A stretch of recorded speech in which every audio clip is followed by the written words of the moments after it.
All right, so at this point right here, we're ready to make a good overall observation of our work and generalize the idea a little bit.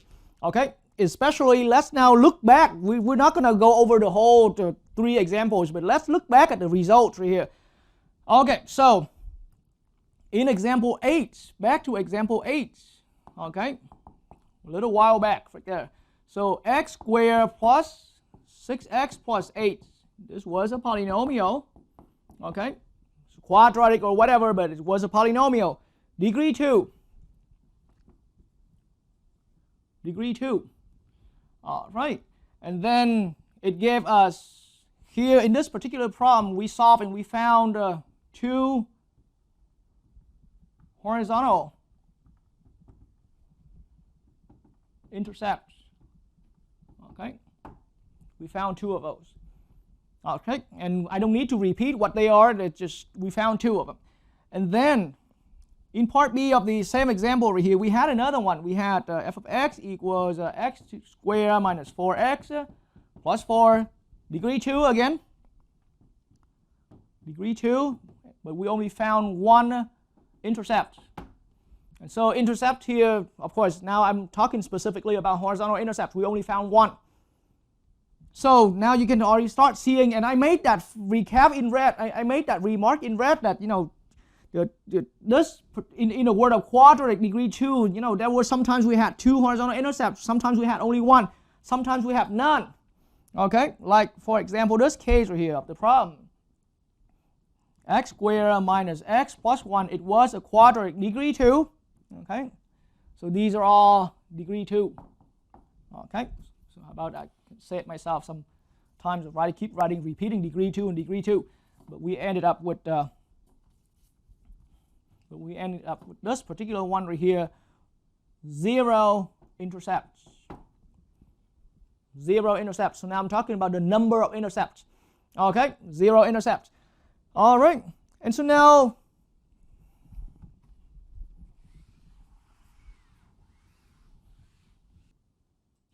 throughout the other ones, example 10 and example 9 and 10 and even 11, okay, then we found the following. But let's specifically focus on 9 and 10 right there. So example 9 and 10 I've seen, okay, in example 9 and 10 I've seen this x minus 1 times x minus 4 times x plus 2. Okay, it was a degree 3. We call it p of x, degree 3. Okay, degree 3, but we found 3 intercepts. All right, we found 3 intercepts. So let's look for some consistent pattern between the number of intercepts and the degree, because now we even stepped beyond degree 2 right there. All right, and so now somewhere among these problems I brought up in example 10 and example 9 right there, we had another one, q of x being 2x minus 1, and then there's a 3x plus 6, and then there was an x minus 1 square. Okay, this one here, q of x, this is degree 4, but we found only 3 intercepts. Okay, and you can remind yourself, I mean, you can review the work we have done there. This was example 9, problem part B right there. Okay, degree 4, but only 3 intercepts. Okay, and so once again, I want you, as I'm putting this on the board, I want you to observe. I want you to observe the number of, the count of the intercepts. Okay, the count of the horizontal intercepts to see how it's related with the degree of your polynomial. Okay, and then we had that we have another one. This is x minus 2 times x minus 1 all square. This one here was a degree 3. Okay, but then we found only 2 horizontal intercepts. Okay, and so once again, look at the count of the number of intercepts to see how it's related with the count of with the degrees of your polynomial. And then there was another one we're looking at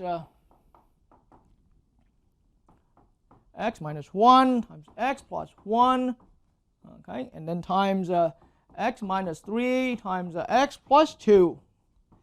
This one here was a, okay, degree 4, and then we found 4 intercepts.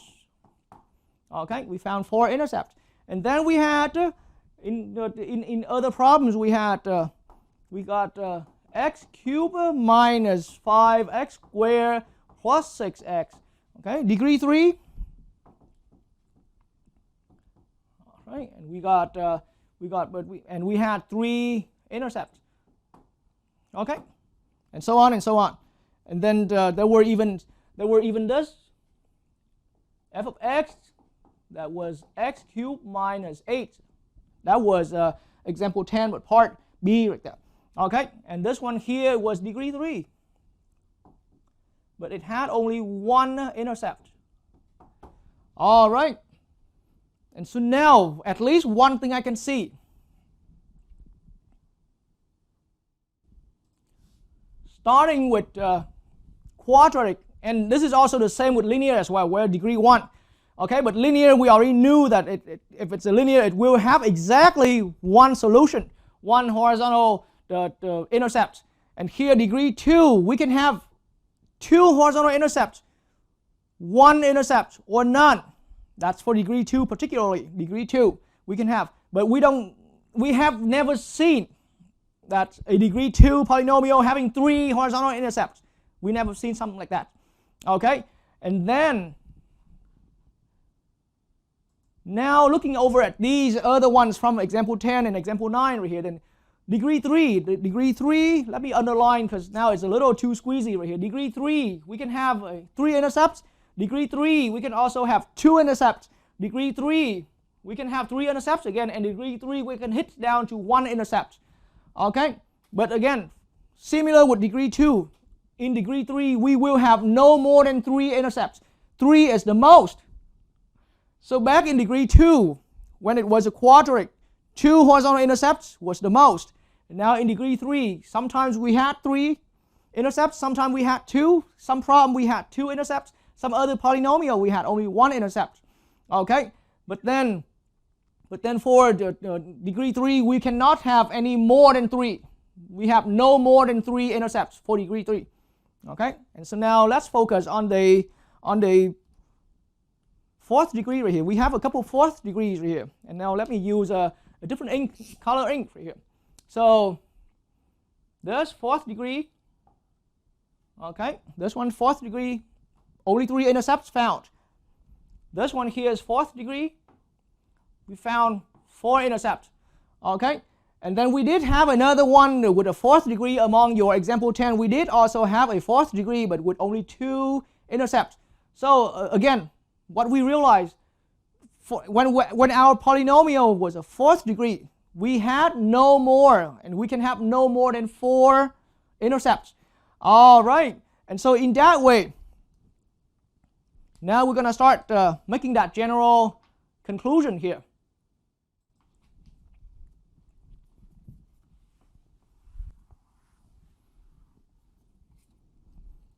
Right, we can make a general conclusion. It came out as observing our work in finding the horizontal intercept, finding the horizontal intercept. Okay, and so a polynomial, or any polynomial, a polynomial of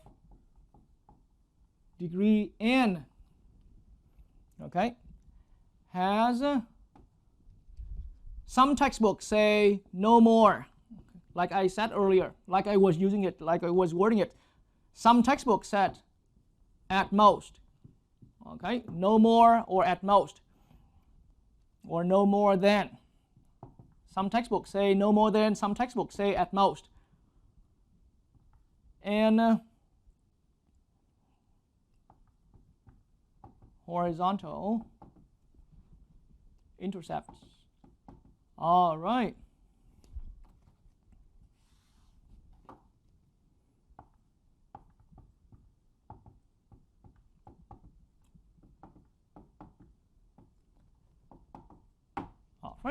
So this is a very important understanding so that it tells us what to expect. So a lot of times when we, like in a lot of the example problems we have done earlier, it made learners feel that we have to keep searching into the solution and finding the number of horizontal intercepts. But now, I mean finding the horizontal intercepts, find the horizontal intercepts. But now, with this conclusion, it gives us a sense about what to expect. Okay, it gives us some clue about what to expect. So now if you have a polynomial, so if you have a polynomial, for example, a polynomial at degree 10 right here, okay, a polynomial at degree 10 or of degree 10 right here. This polynomial, before I even attempt, that's the whole good usefulness of this conclusion right here. It's actually a theorem. But anyway, so back to this little example, this little demonstration, a polynomial of degree 10 right here can only have, okay, at most 10 horizontal intercepts. All right, can have only at most. And I also sometimes use the word, instead of saying at most, sometimes I also say no more than 10 horizontal intercepts. Okay, it's just something that we can, expect, something that we know for ourselves what to expect. So for example, and this is just something generically, something generally I'm saying, saying out, but if we're looking at f of x equals x to the 7 minus 3x to the 5th plus 4, for example. It's a polynomial of degree 7. Okay, so now before I even make any attempts finding the horizontal intercept, I know to expect that it can only have, this thing can only have at most 7. So this thing right here can have only at most 7 horizontal intercepts. Okay, 7 intercepts. That's all I can expect. Okay, so it's something that we can use to check for consistency. And so I will not have any direct example on this conclusion, but later on I'm going to show you how we can apply all of these little conclusions from somewhere here and there into some kind of creative example right there. And those creative examples, like I said earlier in the beginning of the lesson, I will not name those because I can never guarantee how many creative examples like that, creative application example like that I can bring in to be enough. Okay, so right now that's just a quick little demonstration like that. All right, now let's find out some more details.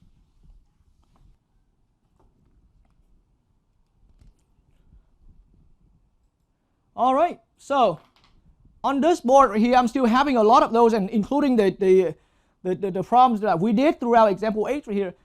So it looks like at this point I got anyone learning from the lesson here so far into the understanding that the only way to find a horizontal intercept is that we have to put things in factor form. And yes, now I even enforce that one more time. Yes, that is true. Okay, because so now it's even further true that if your polynomial has an intercept, it has to become one of the factor. Okay, so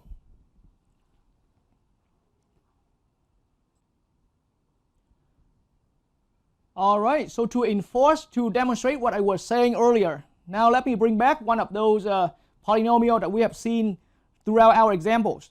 Let's look at the p of x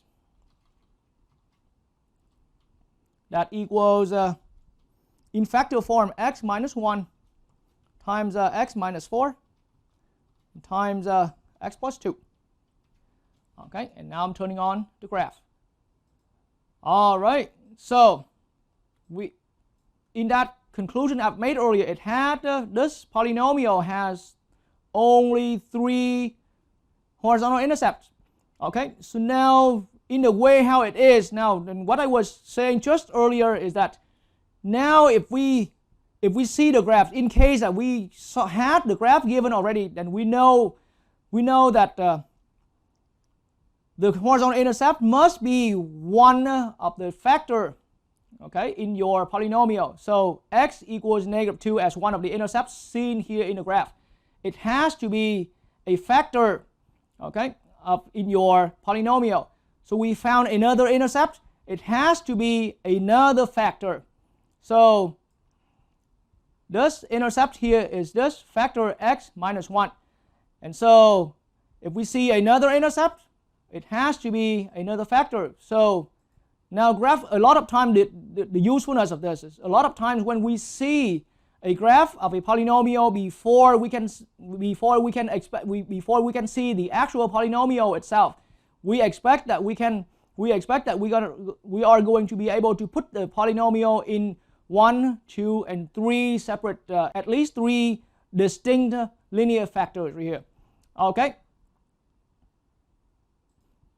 Let me put in another quick example.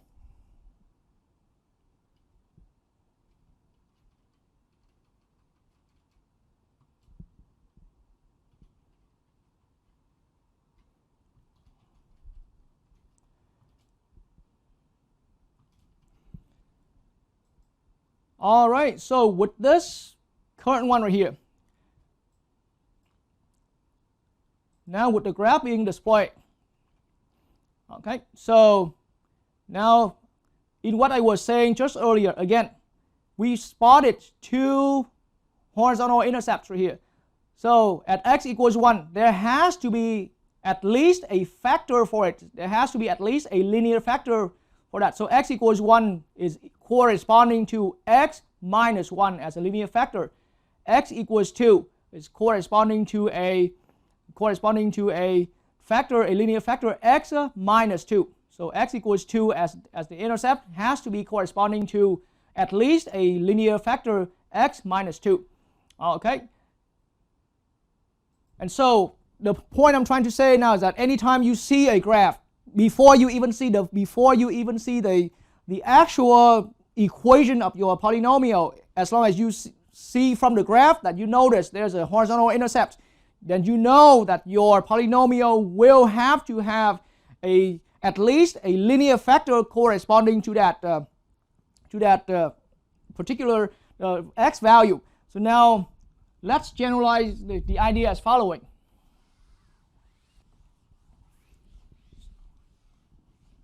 So we've seen throughout our examples from example 8 all the way to example 11 is that anytime or example 8 to example 10, anytime that we can put our polynomial in factor form, then those distinct linear factors will be corresponding to our horizontal intercepts. But now just think about the other way around. If we notice on the graph, okay, see, so now I don't know which polynomial this is, but it has an intercept at x equals a, for example. Okay, and I don't even have to worry about the other intercepts. Just right now I see there's one intercept at x equals a.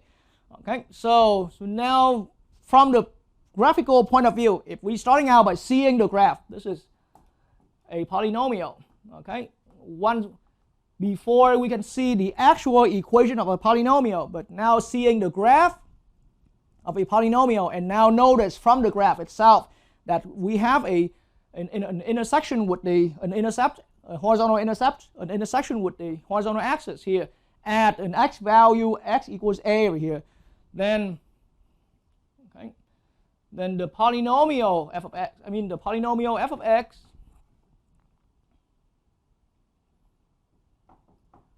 must have one at least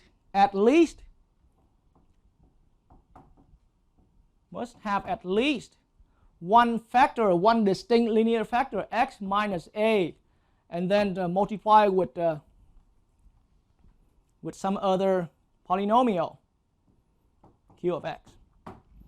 Okay, and then in that way, consequently, just think about it. If we spotted another one, let's say at B right here, and then we already after we already put this in factor form with x minus a, then this q of x right here must be, so there has to be at least, if we spot another one, x equals b, then that means it has to be, well, at least x minus a as a factor corresponding to that. And now at least as a distinct factor x minus b corresponding to that other intercept right here.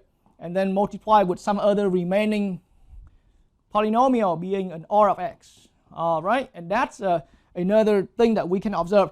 This is indeed a formal theorem, but in a later lecture or in another lecture outside of this particular one, I will get into more in-depth detail.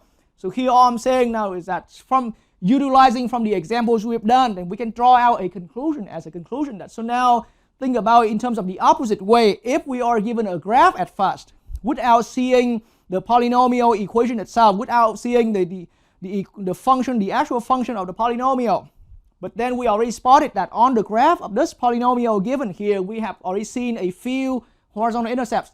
Then on each one of these intercepts must have at least one distinct linear factor corresponding to that. And that's why I was just doing that demonstration here.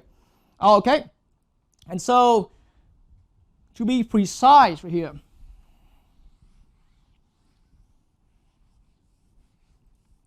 if this is x equals 1, okay, and if this is x equals negative 1, at least in our estimation, and then this is x equals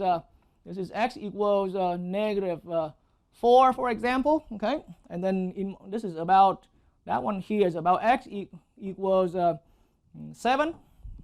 If we spotted 4 of those, right? If we spotted 4 of those, then now from what we've done throughout the examples, then we have to know for sure, we must be sure the following thing: our polynomial at the least, okay, have to have one factor corresponding to the x equals negative 4, and so that linear factor has to be a x plus 4 in the form of an x minus that intercept. So the intercept is at negative 4, so x minus the intercept, now it's x plus 4, at least once. Okay, at least one identical factor, linear factor, corresponding to that x equals negative 4. All right, and so now we spotted another one, x equals negative 1 on this graph right here. So now it has to be at least x one distinct factor, at least one distinct factor for x minus negative 1, but x minus negative 1 is turning out to be x plus 1, okay? And then with this one right here, it has to be at least, we have to have at least one distinct factor corresponding to this horizontal intercept here, so it's x minus 1. All right, and now we know that there has to be at least one factor corresponding to that, x equals 7. So now it's going to become x minus 7. Okay, so in that way, with a polynomial like this, okay, we can, so, but all I'm saying is each one of these distinct factor has to be at least. Okay, so now I can say that this is at least this overall polynomial. I'm not saying that this is the precise polynomial yet. And there may be some coefficient a in front of that as well. So I didn't say that we have come up with the final polynomial that has this graph. Okay, but now I'm saying that this polynomial at least at degree 4. This polynomial is at least at degree 4. Okay, so the understanding I'm pointing out here is that, see, so now when you're only seeing a graph, so each one of your intercepts there, each one of your horizontal intercepts must have at least one corresponding distinct linear factor corresponding to it. Okay, and then it's in the form of x minus that root, x minus that intercept, x minus that intercept. So x minus 1 is x minus 7. Okay, this is x minus negative 1. Becoming x plus 1, and there has to be at least one for that x minus negative 4, which becomes x plus 4.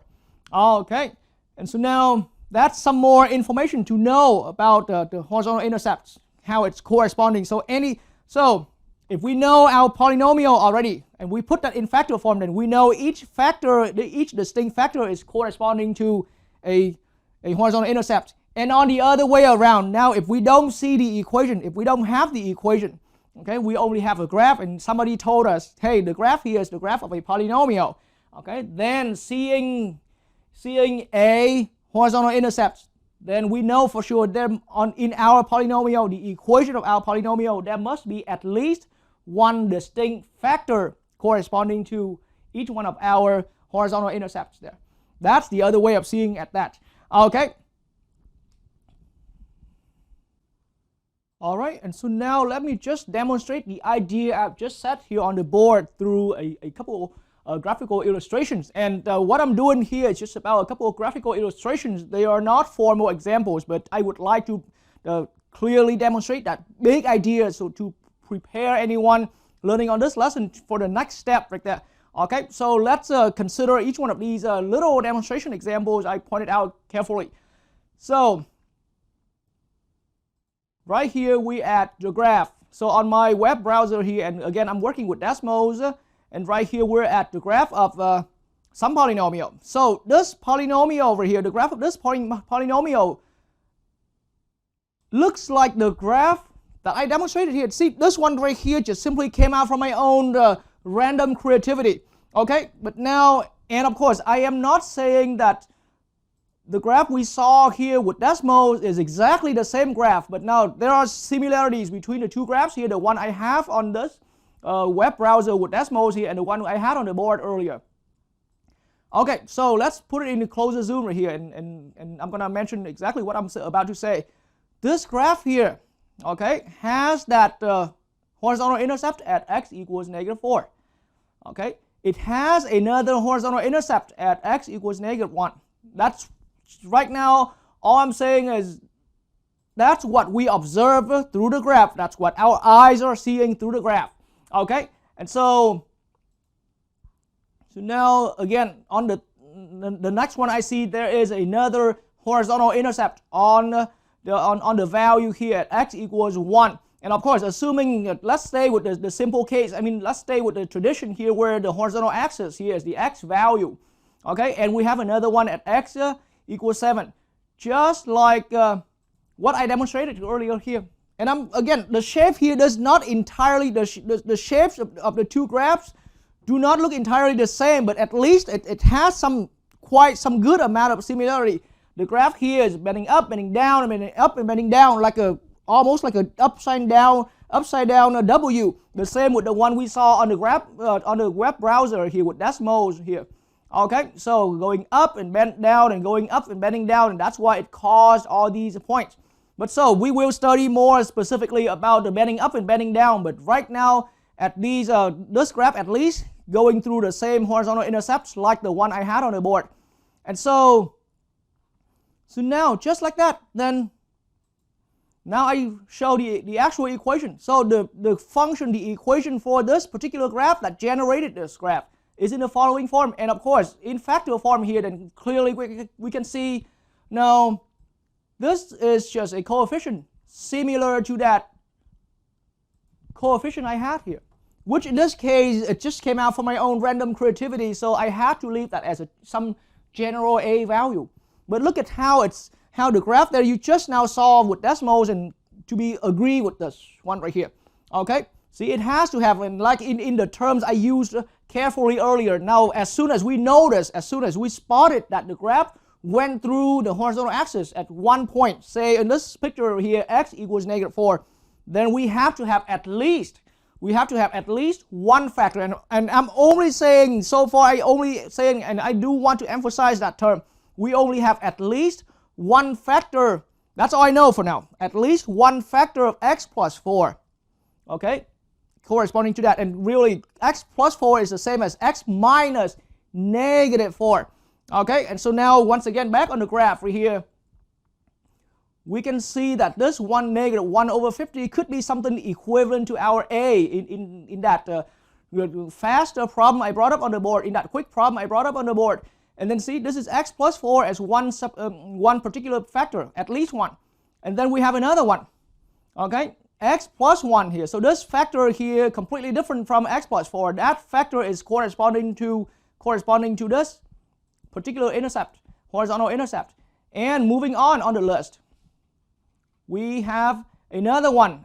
We have to have at least one x minus 1, okay, to be corresponding to this x-intercept or this horizontal intercept. And then on my list of factors, on my factor here, and again, my polynomial, the equation of this polynomial is completely in factor form. And then we have an at least one factor in one factor that's corresponding to the x equals 7 for the horizontal intercept here. And that factor that we saw earlier, it was x minus 7 as a factor. Okay, and so now, so this polynomial that we're seeing here, yes, this is the end of the polynomial, and so yes, it was this polynomial here in our experience up to this point. This is 4th degree or degree 4, because this is a linear factor to the multiplicity 1 for that factor. This is a linear factor to multiplicity 1. These are all individually multiplicity 1. So this polynomial p of x in our picture here is, yes, indeed, this polynomial here has 4 points crossing through, 4 points at crossing through on 4 horizontal intercepts. Okay, so it has to have a degree of being, like I said earlier, at least 4. Okay, at least 4. So this the polynomial generating a graph like this has to have a degree at least at degree 4, and that's like what I said. But so now, see, let me now put in some additional information. So what I meant at least here means each one of these can have some other repeat, some more factors. Okay, at least what our eyes seeing from this graph, what our eyes telling us is that we have 4 crossing points here and 4 horizontal intercepts here. Then at least each one of these factors have to be there once. But who knows, there could be more. So generally the leftover part, now I'm using that term, the leftover part, yes, generally we can indicate that as another some q of x here. Just like how I wrote that earlier when it was a shorter one. Okay, so this polynomial, like I said, every single factor here has to be there at least 1 to be corresponding with what we saw here on the graph, being through the picture here being the horizontal intercepts here. But then that's any one of these is only what I'm saying in my term. Carefully use that using that term right there, at least once. So that means there could be other, and so those others, who knows, there are other repeats of these factors right here. Then we all call them the remaining part, which we did not mention about, which we did not talk about much. That's all of that. All of those remaining ones, we call them the q of x. Okay, and now let me even demonstrate further. We're still with this, along with this demonstration, but let me illustrate exactly what that q of x is all about. Okay, so along with that understanding, now back on my web browser with Desmos again. Okay, so let me bring up another one. All right, so what about a picture like this? Now somebody told me that this graph is the graph of came from the graph of a polynomial again. Okay, it's the graph of a polynomial. And now let me catch your attention. So this polynomial has a few intercepts, has a few horizontal intercepts here. We've spotted one at x equals -4. Okay, x equals -4. So immediately along with what I have explained earlier, there has to be at least one factor being x plus 4 to be corresponding with that intersection. Okay, so there has to be at least one factor. So that factor has to be x plus 4 to be corresponding with this. Just nothing surprise, but you can already see that the graph, the shape of the graph looks quite different with this one. Okay, because like I said, everything we know right now is just at least there has to be one factor corresponding to that horizontal intercept at that position, at that location. Okay, let's continue looking. So now back on that graph right there, there's another one we saw at x equals -1. X equals -1. Okay, and so again, there has to be at least one factor corresponding to that intersection point. And this time again, don't get me wrong, I'm not saying that the graph you saw on the web browser is exactly the graph here. It wouldn't even be the same exact polynomial. But the point now, once again, I just want to illustrate, there has to be at least one factor corresponding to that horizontal intercept, there has to be at least one factor corresponding to that other intercept that we spotted. And of course, I'm talking about horizontal intercept for now. And so x equals 1, we saw it on the graph. Okay, even though the graph does not look like that exact shape anymore. But see, we still have the same horizontal intercept at -4, at -1, at 1, and at 7. So at x equals 1, there has to be, as an expectation, as something we expected, it has to have at least one factor, okay, being in our factor product, being corresponding to be corresponding to this particular intercept. Okay, and then there has to be another factor, so namely x minus 7, to be the factor corresponding to this. And then at least one factor x minus 7, at least one factor x minus 1. Okay, so I keep saying at least and at least. And so this time right here, let me show you the remaining one. The actual function that generated this graph, let me review that truth right there. The actual function that generated this graph. So just like what I was expecting, there has to be at least one factor corresponding to x equals -4 on this horizontal intercept. And so in factor form, it's x plus 4, because it's x minus the value where we cross, x minus -4 right here. And then we had x minus -1, which made it x plus 1 here in our form right there, just as expected, at least one of that linear factor right here. Okay, and then everything I'm saying is, I keep mentioning at least, and then now I have another one, x minus 1, okay, to be corresponding to this particular factor. And then I'm moving on to the next factor in my product here, x minus 7. So every single one of them, and there has been 4 of them corresponding to the 4 horizontal intercepts here. X minus 7 now is corresponding to that horizontal intercept. But now this actual polynomial has one more extra. All right, so really this x minus 7 here did not happen only once. Well, but at least it happens at least once. Okay, and that's once again reinforced the understanding that I'm trying to pass down right there. The factor, the linear factor corresponding to that the horizontal intercept must be there in as one factor, okay, at least once, okay, in the factor product of that polynomial. And now in our particular problem here, this indeed happened twice.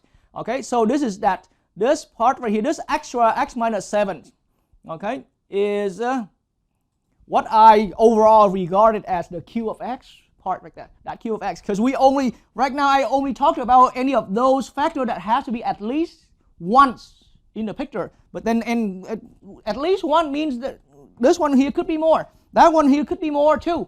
Okay, and so that's why in the end everything else outside of these that has to be here at least one, any of those other factors together, I call them a q of x. That's what the q of x is all about. And so in the end, see, this has to be at least degree 4, at least degree 4.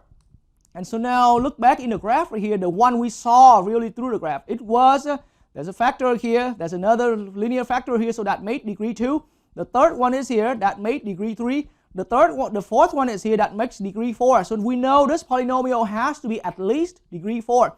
But then there's an extra one. So now we see the equation so precisely. This one here has degree 5. But once again, in the end, that truth I pointed out was the truth. We have to have that at least degree 4 right there.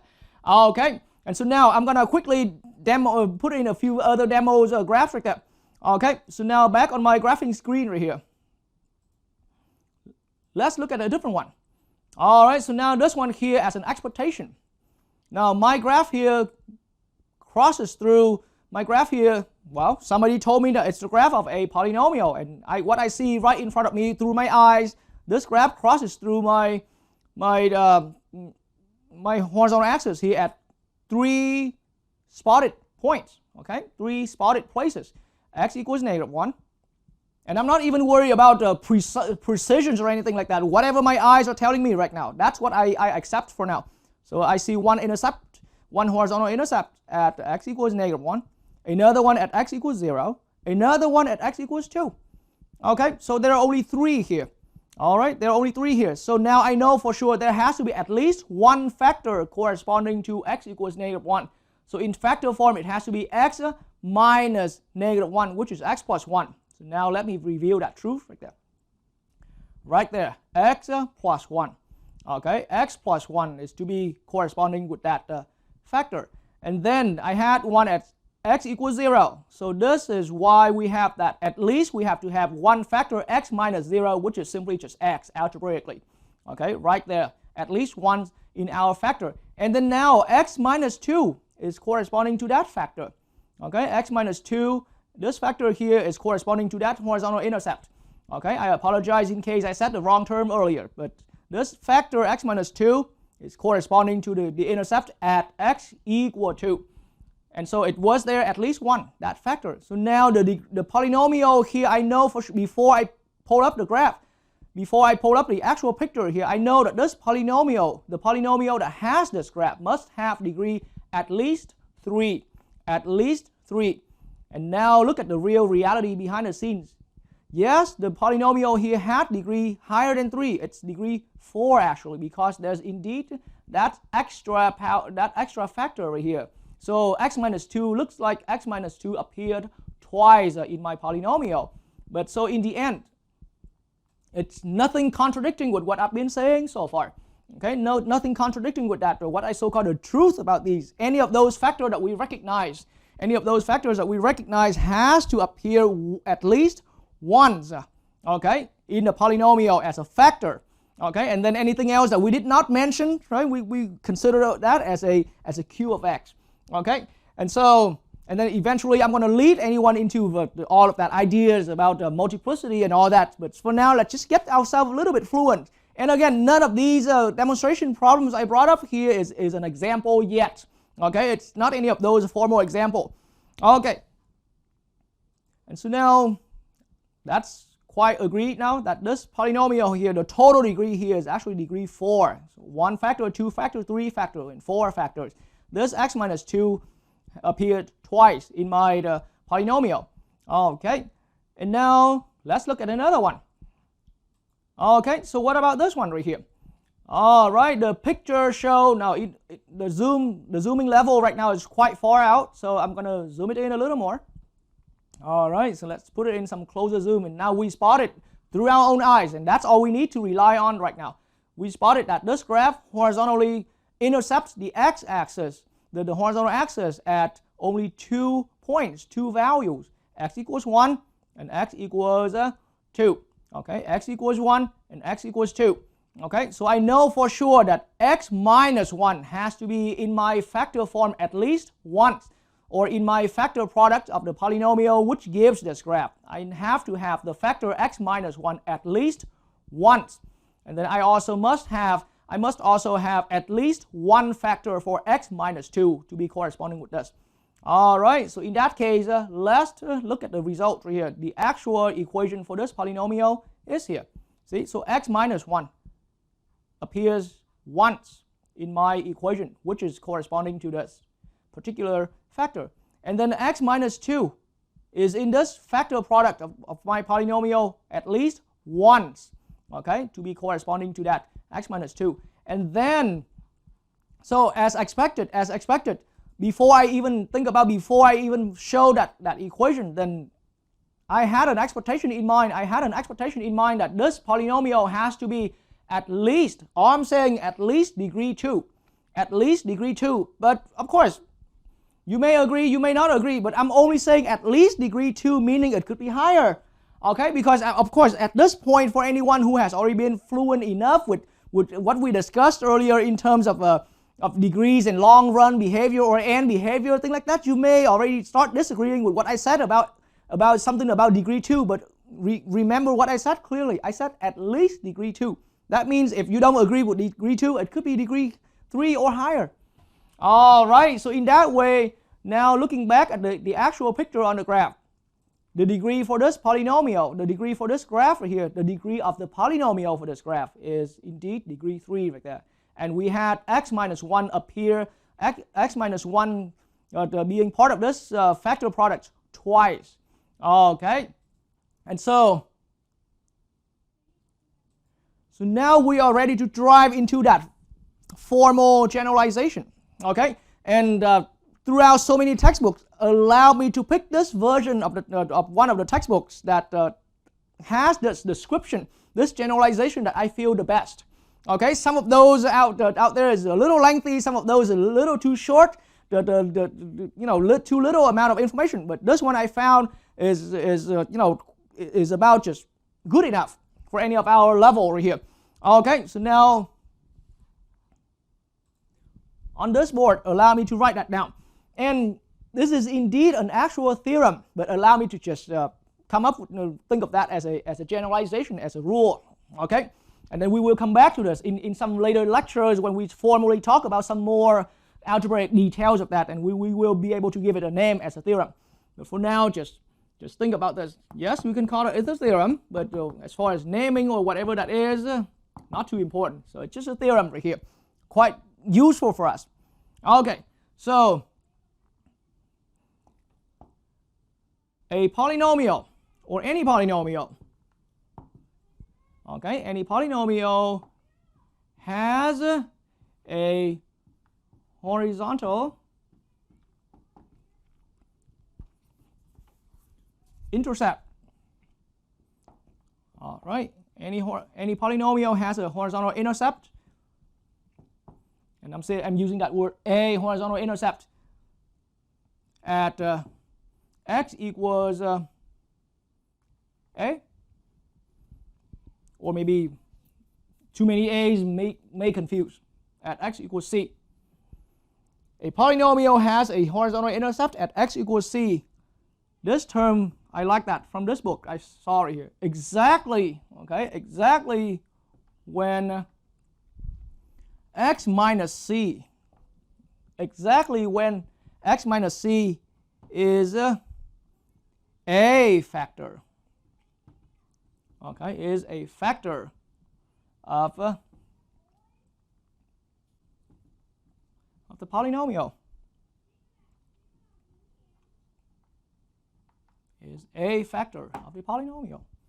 I mean, of course, it's the same polynomial as that beginning one.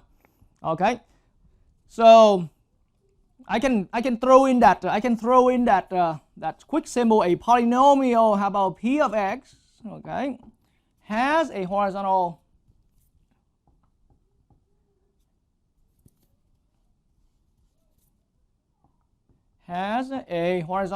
intercept at x equals c, exactly when x minus c is a factor of, and here I can make it a little shorter, so just sorry for the improvised revision right here. Okay, it's just all about, I'm trying to keep things nice and easy to follow. Okay, so whatever polynomial p of x has an intercept, a horizontal intercept at x equals c, but pay attention to that term, exactly when x equals c is a factor. So now, I don't mean to be an English lecturer, okay, but at least we're gonna have to read the way how it's worded in English here to have some further understanding. When it says a factor means this is exactly consistent with what I said earlier. X minus c as a factor, it means x minus c must be at least once, okay? Because a factor, and then there could be another factor of the exact repeat. All right, and so x minus c must be at least once in p of x. And when I'm saying in p of x, I mean as at least once as a factor in p of x. All right. And then now another term that I want to emphasize, this term right here, which really clicked my attention right there. Throughout my years of teaching, I've seen quite a few textbooks, but this version being worded here from the textbook, I found it's quite useful with that wording. Exactly when. That means, okay, so before I started talking about this, I went through so many examples to the point maybe some viewers even feel tired about I deliver so much example just learning how to solve. How to find horizontal intercepts, okay? But then I really focus on the methods that we find the factors. So throughout, by the end of all of those examples where we learn to solve, where I primarily focus on the factoring methods, once we were able to put our polynomial into factors, including some repeats, then those factors are any of those factors is an intercept. And just now in that explanation, in the way how I'm explaining, once we recognize through the graph, I'm saying that we only see the graph and without seeing the polynomial. And without, only by seeing the graph and recognizing the graph has a horizontal intercept at a given as a spotted place, x equals c, then the other way around, it can give us that conclusion that at least x minus c has to be a factor of the polynomial. So this term exactly when it really means it's a two-way conclusion. Okay, if you can put your polynomial in factor forms, then you can make a conclusion that hey, the graph, before you see the graph, you can expect the graph to cross the horizontal axis at those x values corresponding to your factors. And then on the other way around, and then vice versa. If you now only see the graph and without seeing the actual polynomial, the actual equation of the polynomial, seeing the graph crossing through the x-axis or the horizontal axis as a few the horizontal intercepts, then now you can also conclude that you must have those corresponding factors in your polynomial.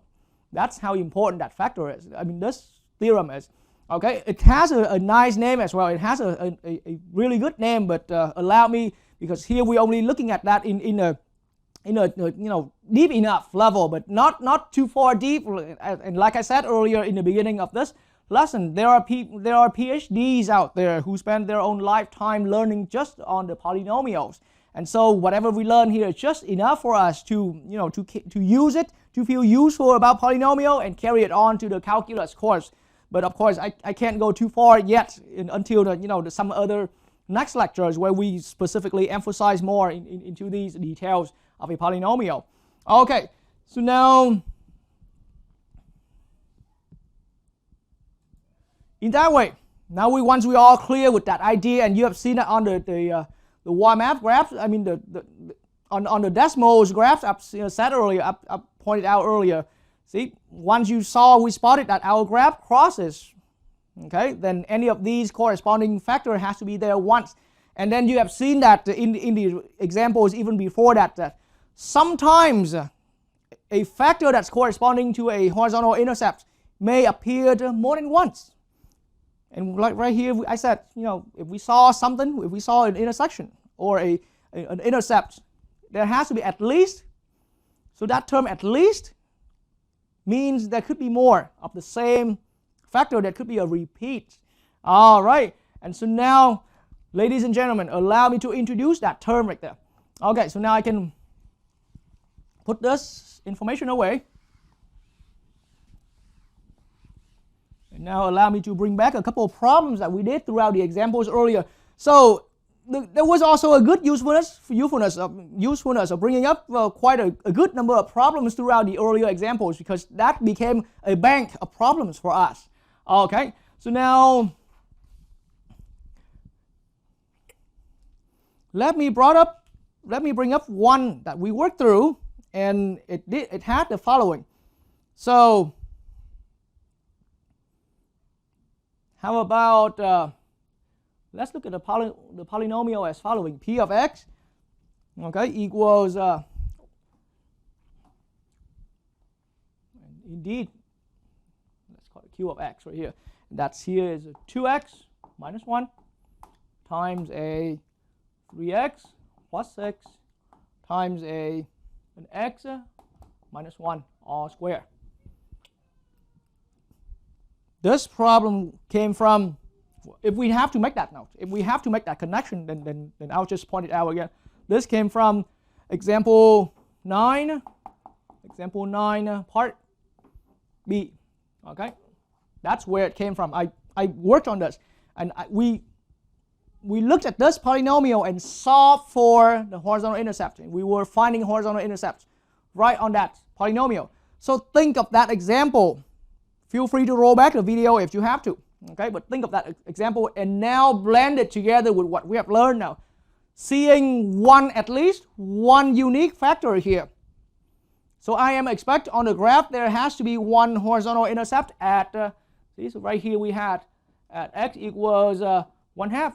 And like I said, there's no need for me to keep repeating this because we have seen that through the example here earlier. So, but now, what I want you to see a little further, this factor which is equivalent to this, which is corresponding to this horizontal intercept here, this factor only appear once. Okay, power 1 here for that linear factor. And then I used that term earlier, now I want to bring back multiplicity 1. Okay, multiplicity 1. Okay, and I will write it down formally. Now allow me to move on to the next one. This factor here by itself was corresponding to a horizontal intercept. X equals -2. We did the solving work in example 9, part B. So no need to re-explain why we got this value. Okay, but now I know for sure that this 3x plus 6 is corresponding to an intercept, a horizontal intercept on the x-axis. If we put it in the graph, if we put on the graph on Desmos on TI 8384, the graph has to go through the x-axis, the horizontal axis, at x equals -2. Okay, and again, what I want you to pay attention to, this particular factor really appeared only once in this polynomial. Or now in a formal term, I call this factor here, I introduced that term earlier. Multiplicity 1 for this factor. This factor has multiplicity 1. Okay. This one here. Now, as far as the multiplicity, this factor has multiplicity 2. Okay. Now, I put that note here long enough, but I need space. So let me erase this note here. Well, we all know that this problem came from example 9b right there. Okay, but now I would like to make a different note. This 2, okay, this is, we call it as the multiplicity. Okay. This is the multiplicity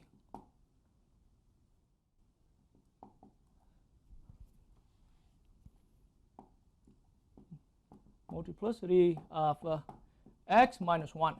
So x minus 1 is a factor, and in this particular product right here, in this particular factor product, this x minus 1 factor appeared twice, and that's why I call that it has multiplicity. Okay, this 2 right here is the multiplicity of x minus 1. But now is precisely another way of saying that x minus 1, right, is of multiplicity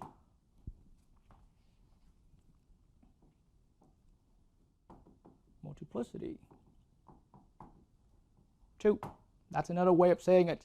Okay, but so in the end, this factor here, multiplicity whatsoever, but only corresponding to one intersection point, one intercept on the horizontal axis, x equals 1.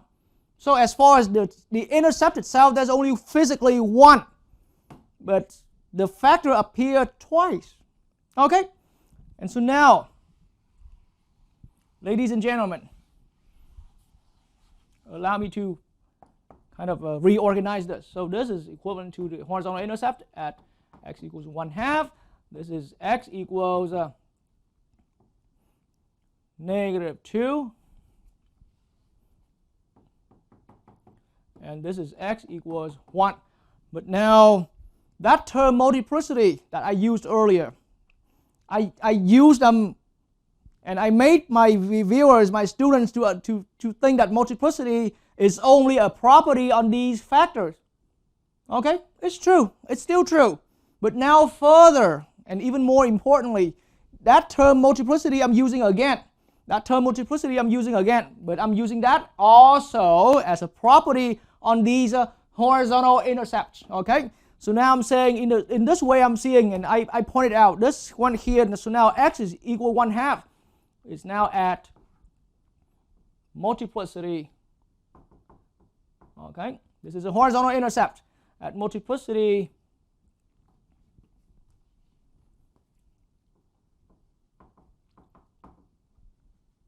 1. Okay, this horizontal intercept is at multiplicity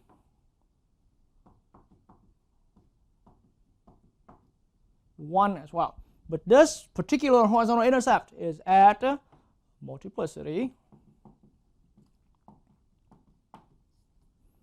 2. All right, so that multiplicity, that idea about the multiplicities I brought up earlier when we were seeing the factors in a factor product, in the factor form of any polynomial.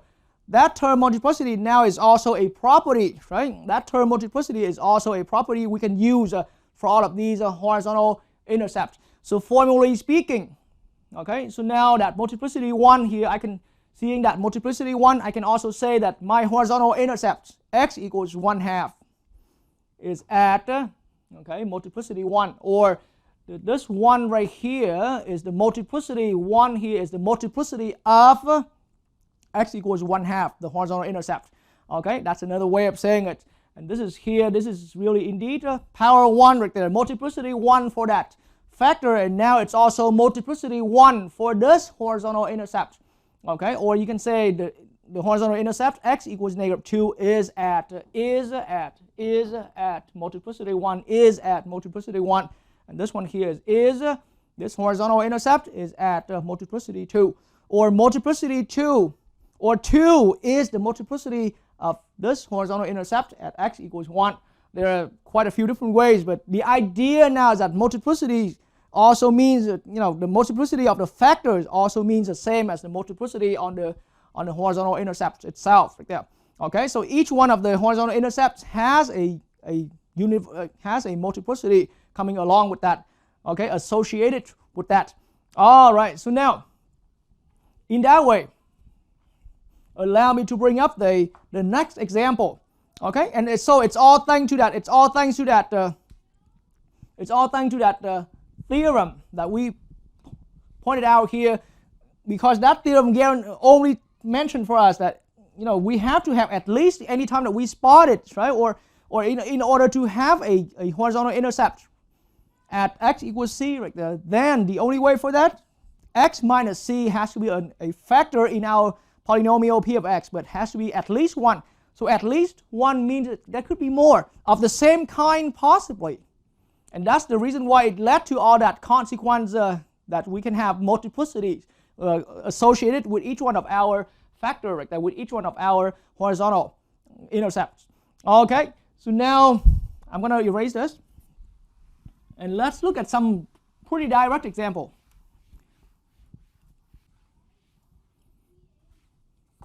All right, so this direct example is useful just to, you know, to train our skill about identifying the multiplicity on each horizontal intercept here.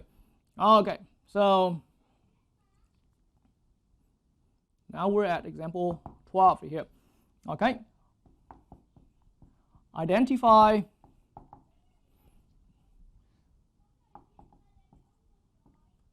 the multiplicity, okay, the multiplicity of each horizontal intercept, of each horizontal intercept of the given polynomial. All right, and so the first polynomial I'm giving out right here, how about I'm going to name that p of x, okay, and we can have the following. So how about some coefficient, a negative 1/5 here, and I have x minus 1 cubed, okay, and then times x plus 2 square, and then times x minus 2 x minus 2. That's good enough. Okay, so needless to say, throughout all of these problems in our current example here, well, we got to example 12 already, our polynomial has already been in complete factor form. Okay, so it's in factor form. So now making it so easy out of expectation immediately, I know that the graph for this polynomial must have one horizontal intercept at x equals 1. So now we have x equals 1. That's one of our horizontal intercept. Okay, is a horizontal intercept. Allow me to use shorthand writing. Okay, so x equals 1 must be a horizontal intercept. But then, so now I'm saying I'm using that term right here because the problem wants us to identify the multiplicity of each horizontal intercept. We spotted we expect to have one horizontal intercept at x equals 1. Okay, that's why I'm saying it here. X equals 1 is a horizontal intercept at, so now I'm saying the formal term at multiplicity 3. That 3 right here came from the multiplicity of the corresponding factor in our factor form of the polynomial. All right, so now at this point we're going to start, anyone viewing the lesson is going to start seeing where I'm going. So this is not the only horizontal intercept, so we have another one. So the other one, and that's why, each horizontal intercept, we want to find the multiplicity on each horizontal intercept. So this same polynomial, there are more horizontal intercepts. We have another one at x equals -2. -2. And so now I'm going to say x equals -2 is a horizontal intercept. Okay? But then it's happening at multiplicity. At multiplicity. So now that's number right here explains. So it's multiplicity 2. Allow me to use shorthand writing MULT right here. Multiplicity. Okay, and the last factor we will recognize, the last factor that must happen.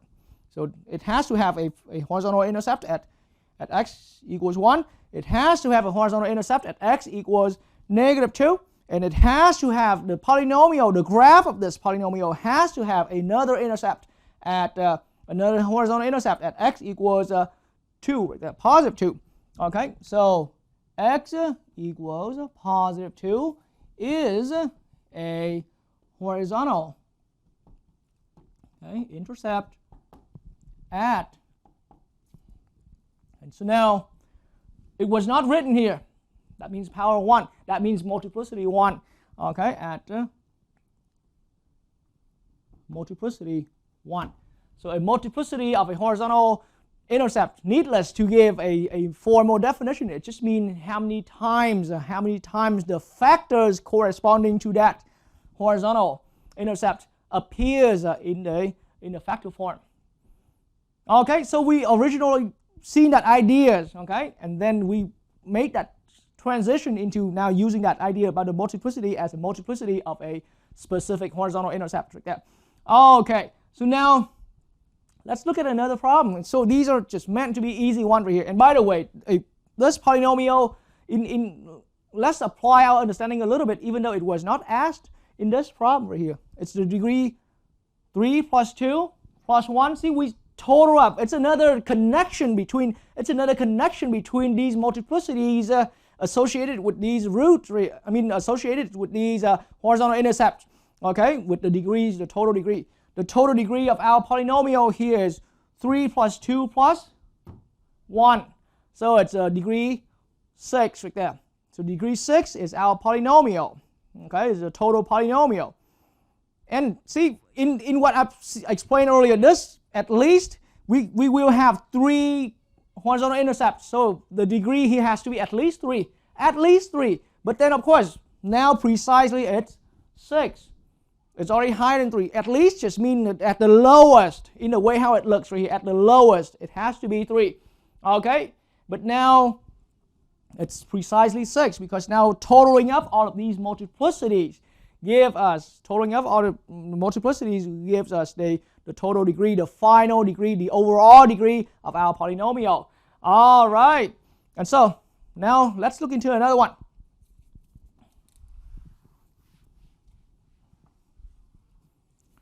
All right, so allow me to bring back one problem from an earlier example. And I don't even have to remember what example that was, but we have seen this one. Okay, so what about a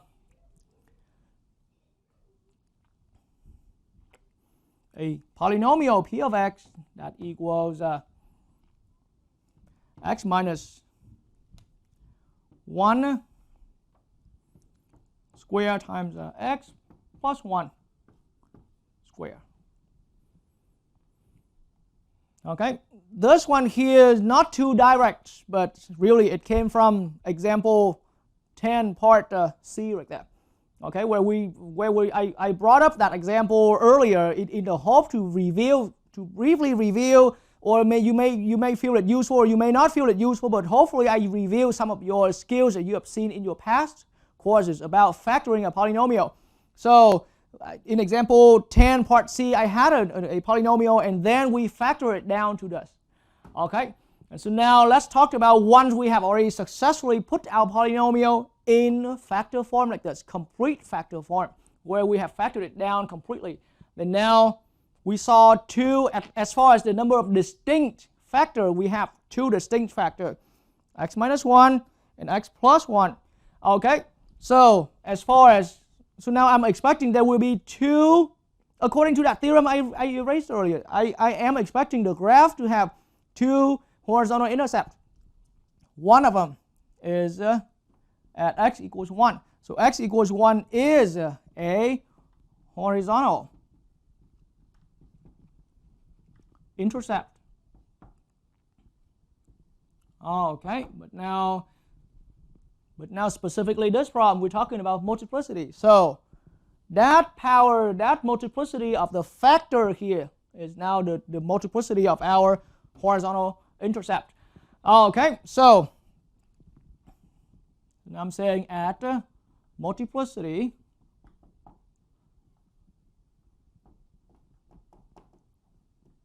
two. All right, at multiplicity 2. And then I have another one. X equals negative 1 is, so let me put this in box right here, because really that's the main answer that our question is asking for. And then x equals negative 1 is a horizontal, okay, intercept at, now I'm saying multiplicity 2 again. Okay, it's just the way how it's factored, it's just the way how we put our polynomial in factor form. Okay, so once again, a multiplicity, the multiplicity of any horizontal intercept is just simply how many times, or just simply, or exactly the multiplicity of the corresponding factor that was part of the factor factor form of our polynomial. That's what it is. Okay, and so now this polynomial here again, just like that part A I've done earlier, now we have spotted all of the intercepts, horizontal intercepts, and the corresponding and the associated multiplicity. So now we just simply sum up the multiplicity. So multiplicity 2 here added with that other multiplicity 2 there, we have this total polynomial here is at degree 4. Okay, so make a note of that, even though the question did not ask for degree 4. Degree 4, because multiplicity 2 here plus multiplicity 2 there. Okay, so this is about the end of example 12 right there. Example 12 right there, and I don't think I need to create any FYT because this skill here is ridiculously easy. Okay, but it's worth it to mention. Okay, it's quite easy right there. So now at the end of this example, let me just make that remark right there. Okay, so the degree, just like what we concluded earlier, so now we're making that as another conclusion, as a remark, whatever you want to see it, or an observation. So the degree of a polynomial, okay, is the sum, or the total, okay, the sum of all multiplicities. Okay. So when I'm saying the sum of all multiplicities, I'm talking about once we have successfully put it all in factor form completely. Okay, and each factor, this factor has a multiplicity, the next factor has a multiplicity. Okay, so we sum up all multiplicities right here. That equals the degree. The degree of a polynomial is the sum of all multiplicities. Okay, all right, so now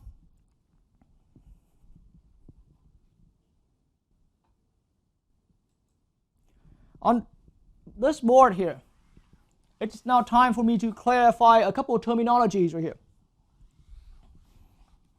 Because at this point right here, you have already grown your majority high enough in your major understanding about polynomial.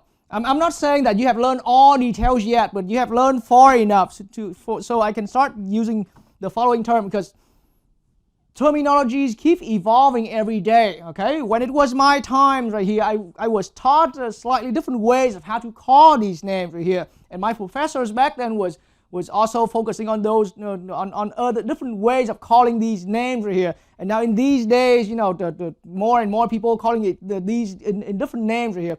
So I have to clarify in case and it's better experience for you, so that when you're communicating with other mathematicians out there, you won't get shocked. Okay, so horizontal intercept.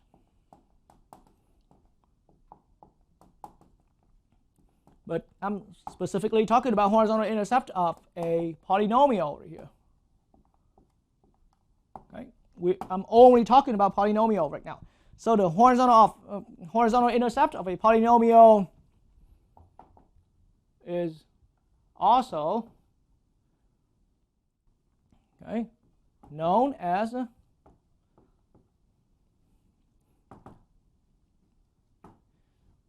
or how about a horizontal intercept?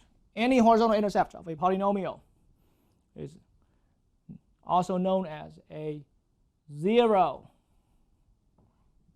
Okay, short name is zero.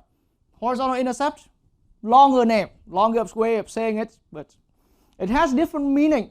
Okay, but it's exactly the same thing. So a horizontal intercept of a polynomial, okay, is also known as a zero of the polynomial, of course.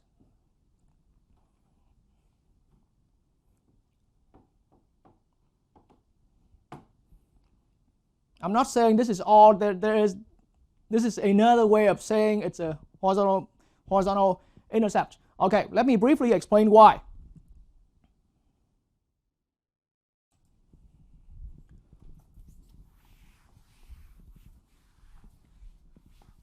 So you have seen enough. If this is now, we call that the horizontal intercept simply because we have been looking at the polynomial strictly graphical. Strictly graphical. Okay? It's because in these days we have that gift. In these days we have that gift that we have graphing utilities available all over. Not only on your TI calculators, not only on your HP calculator, not only on your over the market, the graphing calculator. It's all over the web in these days. You got Desmos that I'm using. You got many other the graphing utilities out there. And that's why it's very easy and inexpensive to find a graph of any polynomial. That's why you can, once you see the graph so easily, you can just see the graph crosses the x-axis or the horizontal axis. That's why we call it the horizontal intercepts.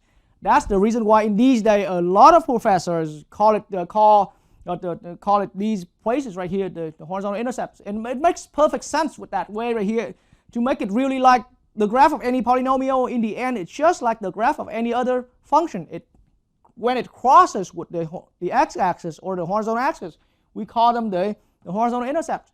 Okay, but now why do we call them the zero? This is the term that I do believe that it's used long before the term horizontal intercepts came out, because back then, at least in my time when I was learning about this, graphing utilities were not that available. Okay, and a lot of times we have to do graphs by hand, by drawing hand sketch. So in that way, we don't always see the graph. Seeing the graph was not the first thing when it was my time learning this. And so here's the idea. didn't we agree earlier that these are, if we recognize that, hey, at x equals a right here, there's a horizontal intercept. That's how we have been calling it so far. Then x minus a has to be at least a factor, or x minus a as a factor has to be at least once, okay, in our polynomial. So the polynomial, in other words, has to be in a form of at least that factor x minus a times with some other whatever that is. Okay, this is our polynomial f of x. Okay, and so in that way, think about the consequence. I'm not proving any theorem. Really, I'm not proving any theorem. I'm just trying to make some connection, and then later on, if you will see, run into my later lectures about how I push in depth about those theorems, then you will have a smooth transition. Okay, I'm just now explaining the reason why we call any of these the zero. So think about it. If we take that value, okay, and you have seen it all throughout our work solving for it as well. If we take that value x equals a and substitute that into our polynomial. Now again, this came out straight out from that theorem. I put it on the board and now I just erased it. Once we know that our graph has a horizontal intercept at x equals a, then equivalently x minus a as a factor must be in the factor form of our polynomial at least once. Okay, at least once. That's why I didn't have to worry about multiplicity here or whatever. But now once I put in f at a right here, f of a, think about the value of this, f of a, the output value as a function. The rule says x minus a as a factor times with some other q of x. That's the rule for our f of x. So f of a means a minus a times q of a, because we just simply substituted that a into our function.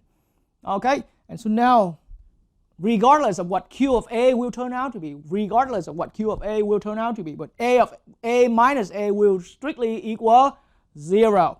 Okay, equals 0. But what's the impact here? The impact here says we have discovered that the horizontal intercept is the x value is the x value where it causes our output value of this polynomial, the y value, it causes the output value of the function here to equal 0. Let's look at that intercept, x equals b. It's another horizontal intercept. That's how we have been calling it. That's what we've been calling it. But now I see that this is also another 0. So we call it 0 because the value there made our function turn into a 0. Okay, so at x equals b, again, my logic. Please, for anyone learning from my lesson here, I am not going to expect you to show this logic every single time. I'm here, my job here is only to make clear why we're calling it the two different names like that. Okay, so I brought up this and it hopefully useful for your the understanding so that you can carry on to your higher course like that, but you are not expected, at least if you are my student, you are not expected to provide this proof every single time. Okay, so now I'm focusing on that horizontal intercept. Yes, graphically I see that it's x equals b is where our graph of the polynomial crosses through the x-axis, the horizontal axis, whatever you want to call it. But that means, as far as the theorem we have just learned earlier, then f of x we must be able to put f of x in the form of something that contains at least one factor x minus b and then multiply with something else. P of x, some p of x, some h of x, some whatever. And so in that way, again, obviously, f of b, if we now substitute x equals b, that horizontal intercept, right into our function, then it's going to give us a 0. The value b, x equals b, substituted into the function will give us an output. The output value for the function equals 0. That is the reason why I'm convincing any of my students that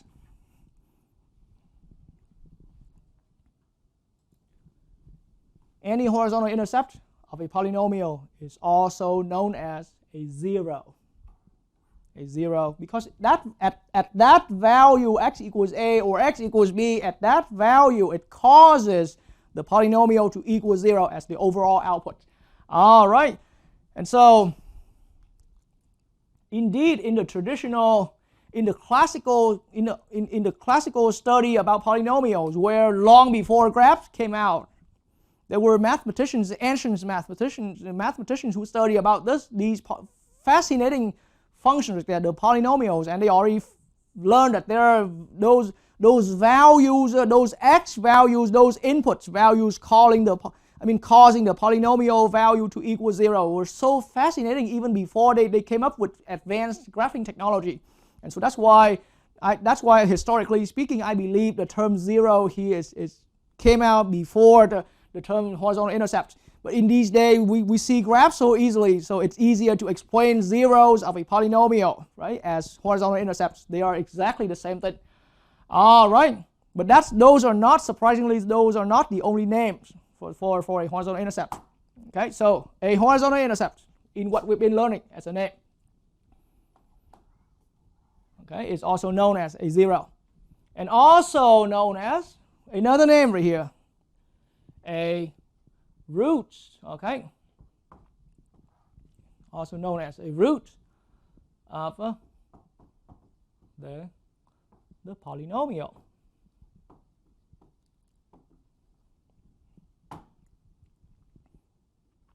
Roots.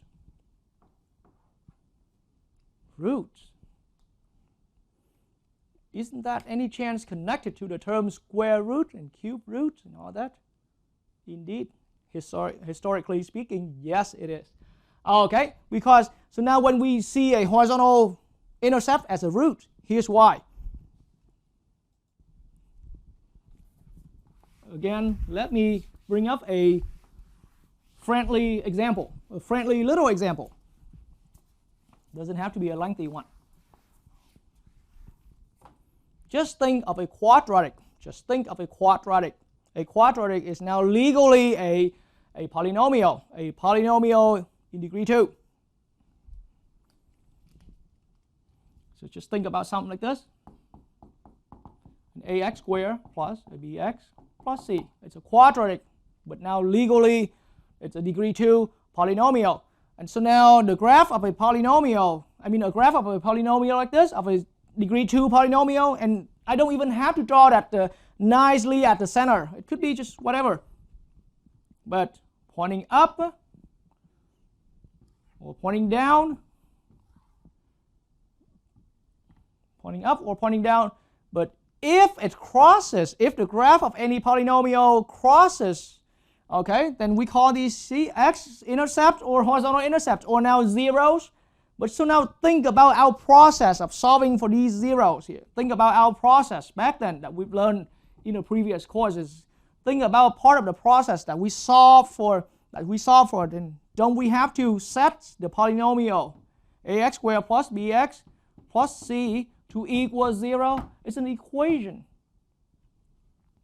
So now I'm talking about as a process of solving, as a process to find the zeros of a polynomial. Then we have to, it's unavoidable.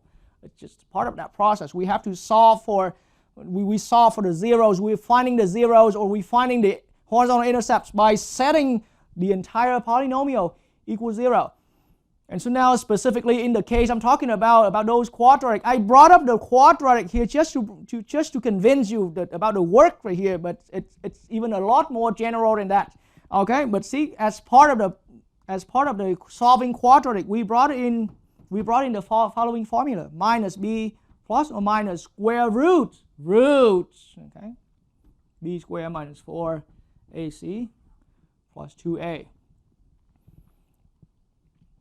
Because now, generally speaking, it was proven that for any polynomial equation, make a good note of that. Okay. Right now, this is called a quadratic equation, but generally a polynomial equation. So, ancient mathematicians spending so much effort on coming up with root formulas that involve roots. So quadratic equation here came up with to solve a quadratic equation, ancient mathematicians long ago, long before our time, came up with this formula. The famous quadratic formula involved heavily roots. Okay, and then they came up with also some root formula, some formula involving roots that solved cubic equations. I'm not saying that they solve all cubic equations because the work keeps getting harder and harder. But the idea now is that, and that's why it takes a whole field for PhDs to study out there. That's which polynomial can be solved by roots and which polynomial is impossible to be solved by roots right there.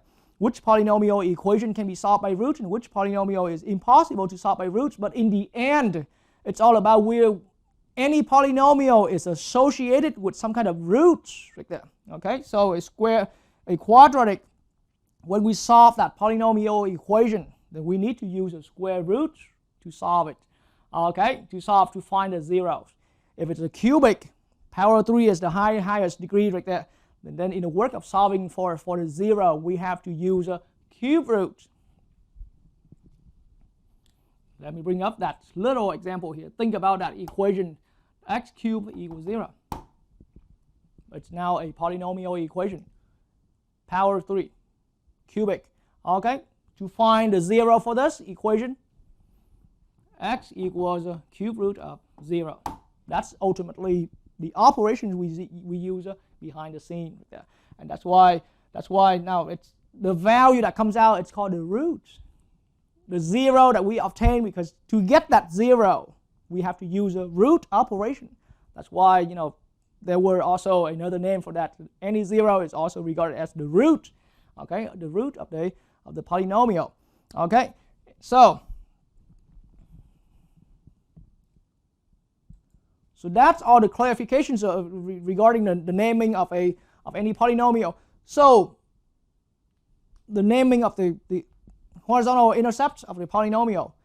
So now just think about that example 12 I brought up earlier about the multiplicity of the horizontal intercepts. It does admittedly seem, at least for me personally, it sounded quite awkward to me when I brought up that term, identify the multiplicity of the horizontal intercepts. Because when it was my time learning about this, I was taught to call that the multiplicity of the zeros. Okay, so I just want to remind any one of you that when you learn from this lesson, think about that example 12 I did previously. Then the wording there said, identify the multiplicity or find the multiplicity of each of the horizontal intercepts. But there can be also, because who knows, aside from me, there are also other professors out there teaching pre-calculus, teaching about this polynomial business. And they still use the terms of zeros. Okay, so if you're running into a problem asking you, find the multiplicity of a zero, of this zero, of that zero. It means the same thing as find the multiplicity of the horizontal intercept as done in example 12. Okay.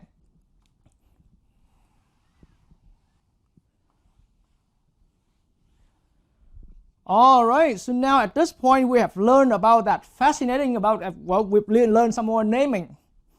We have learned about a root or a zero, and now I can start communicating even more fluently with my students because I'm starting to get back and use the terminologies that I'm more familiar with. Okay, because honestly, admittedly, throughout the entire lecture so far, it's been such a hard time for me to use the term horizontal intercepts every single time, because I was pushed so far into that path, calling it the zeros.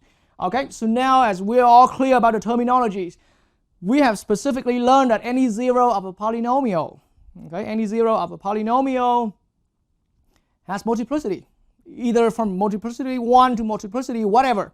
Okay, so now let me bring up a polynomial in factor form right here, and we want to even investigate that even further. Okay, so let's look at a polynomial, and this is just a demonstration right here, because we already learned about multiplicity of a zero of a polynomial. So we're given a polynomial p of x, okay, given p of x equals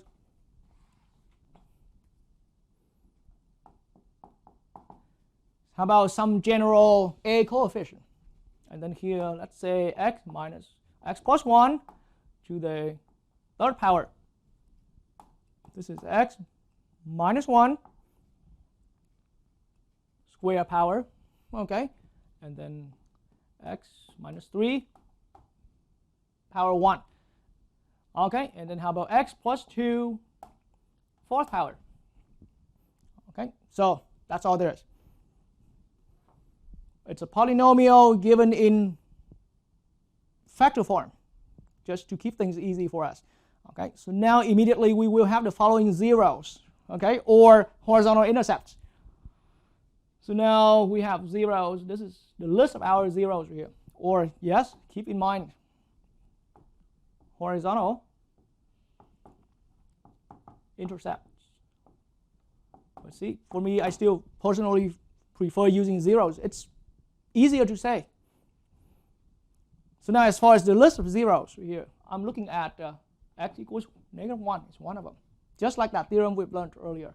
So if we now roll back on the video, anywhere you saw that term horizontal intercepts, you can now start thinking of that. It was a zero as well. So even the theorem that I wrote on the board, I used the term horizontal intercepts, okay, because I want you to learn the way how the majority of mathematicians and math people out there using it in these days, or even math professors, but there are still a noticeable percentage of professors, including me, using the term zeros here on polynomials.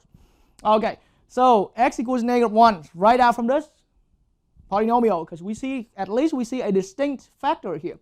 Okay, multiplicity right now, that's not important, but now since we already knew it, let's categorize it out.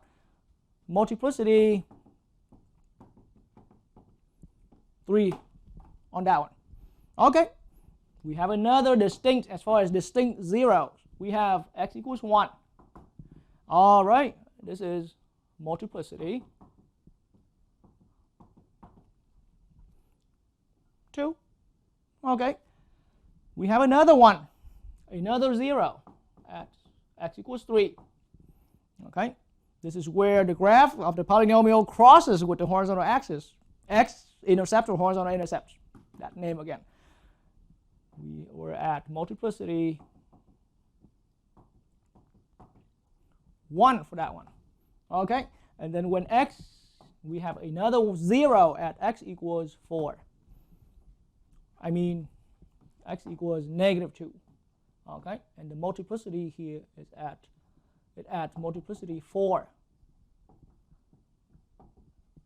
Okay, so multiplicity strictly has to be, in the word of polynomial, multiplicity has to be strictly whole values. Okay, and so of course the sum, like we already learned throughout at the end of example 12, like the totaling up all of these multiplicities here, it gives us the degree of the polynomial here as being 10, a degree 10 polynomial. Okay, a degree 10 polynomial. Okay, so now, and there's a little bit something still feeling a little scary about this area. I just want to indicate that it's just some constant coefficient.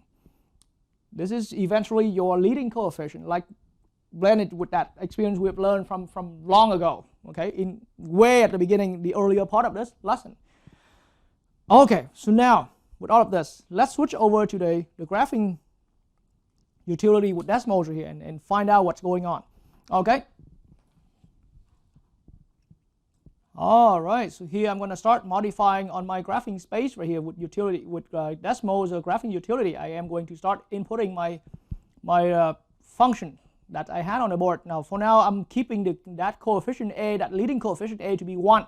That's why we don't see anything here. It means a equals 1. And then that x minus 1 was of multiplicity 2, so I raised that to the square power. Okay, and now we had one more 0 at 3, so x minus 3, but it's multiplicity 1.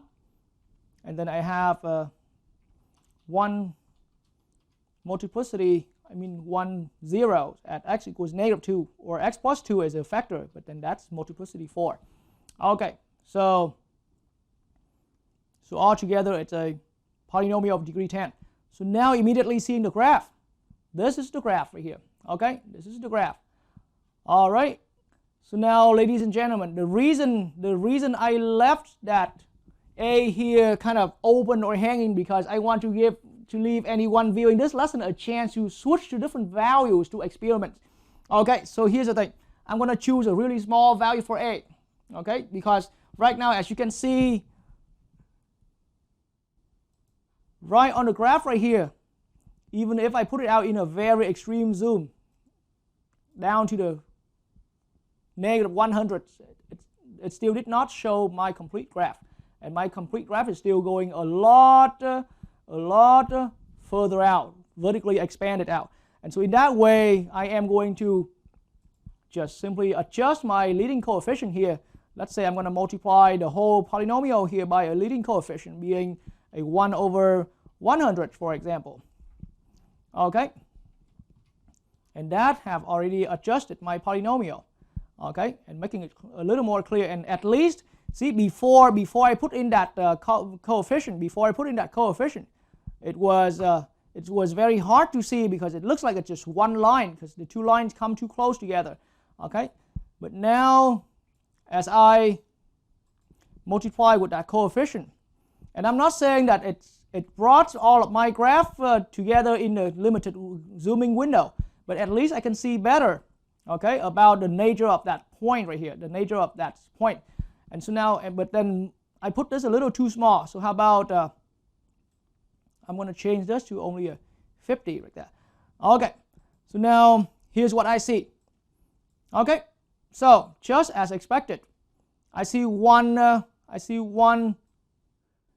0 at x equals negative 1 or 1 horizontal intercept. So that's right there. Okay, I see 1 more at x equals 1. Right there. I see 1 at, I just want to be careful to make sure not hit on that x right there so that it's going to cancel out my entire typing work. X minus 3 is at multiplicity 1, but we do have 1 horizontal intercept right there, or 1, 0 right there. And then we have another one at minus 2. Okay, now this point is deceivingly there, but it's just close enough, so decimal is snapping with it. Okay, but it's, see, this is negative 2, and this is negative 2 right here, and that's just this value right there between negative 2 and negative 1. Okay, so now let me zoom it in. Let me bring this, let me adjust this zooming, let me adjust the scale right here to be a little different so that we can see the bent nature of this.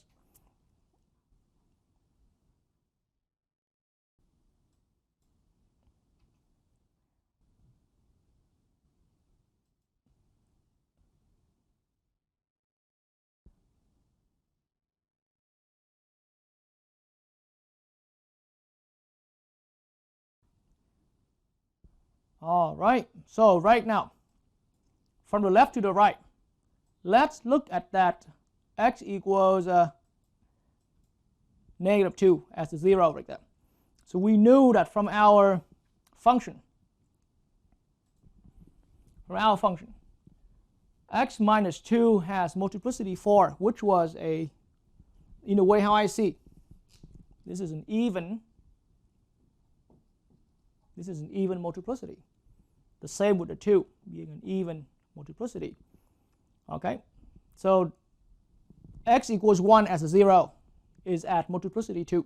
We saw that from our work right here, but now I just want to make some correspondence with how we see that from the graph. Okay, so that we have some more detailed explanation, some more detailed understanding right there. Okay, so now so far I've had 2 even multiplicities, a 2 and a 4. Okay, and then at 1 and 3, these are the odd multiplicities. This one here is odd, and this one here is odd. Okay, so now let's look at them one by one. So let's look at the one that has the lowest multiplicity here, x equals 3. Okay.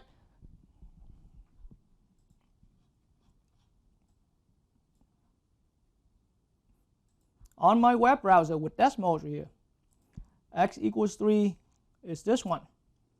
All right, that's 0 right there. So the graph here crosses right through. That's why it's called a horizontal intercept. The graph crosses right through. Okay, the graph crosses right through.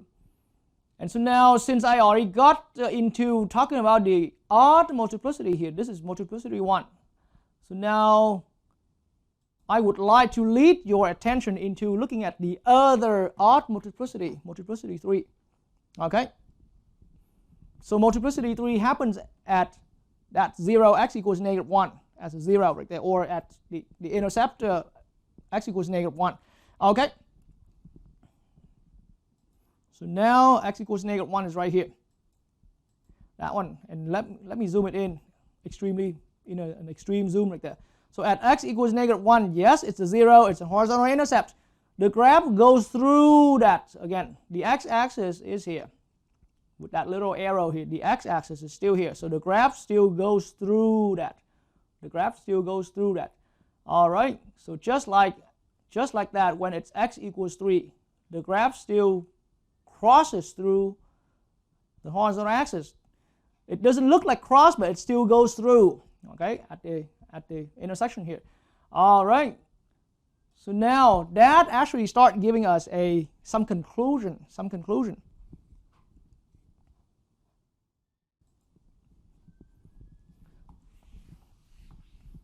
So now putting the two cases together,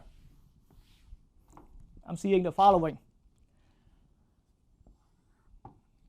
If we just look right at the intersection of the graph, the polynomial, this is the polynomial p of x, and this is the 0 or the intercept at x equals a. If we see, or it's the two ways nature, if the graph goes through the intersection, goes through the horizontal axis, right at that intercept, right at that x equals a, right at that 0. If the graph just simply goes through can be just go straight through like this, or going through in a waterfall setting. It's still going through, but in a waterfall setting, kind of bent out waterfall setting. Okay, but in the end, still going through. Okay. See, some polynomial f of x.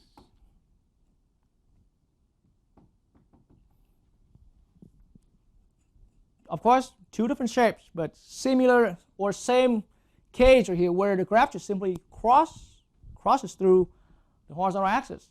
Then in that way, this is associated. This is connected to multiplicity being odd right here. So here we're looking at, we have the shape of the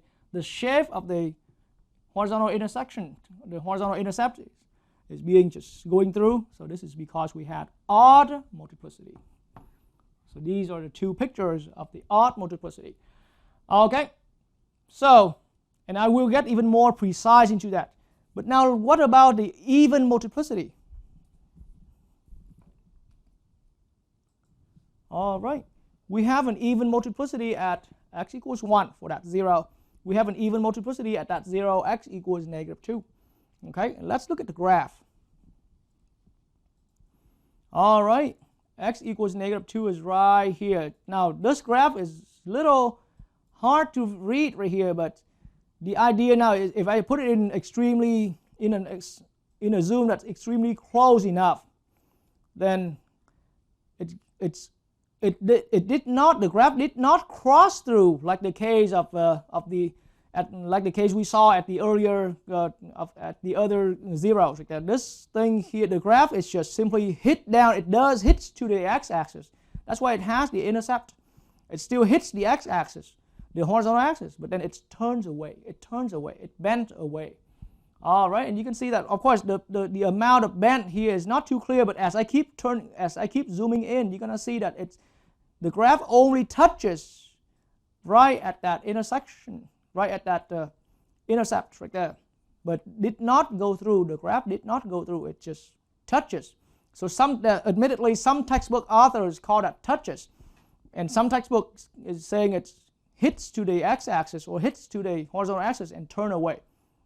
Whichever way you want to explain it, you want to interpret that, that's up to you to see that. But that's how it is. It meets there and then it turns away. That's the multiplicity. I mean, that's the behavior of the horizontal intercept at x equals negative 2. Let's look at x equals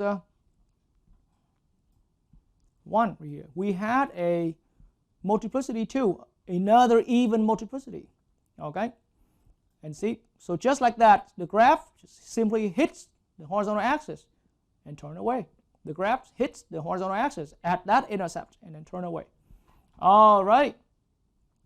And then being from the upside down or being from the bottom up and hits, that's going to be a different factor that affects that.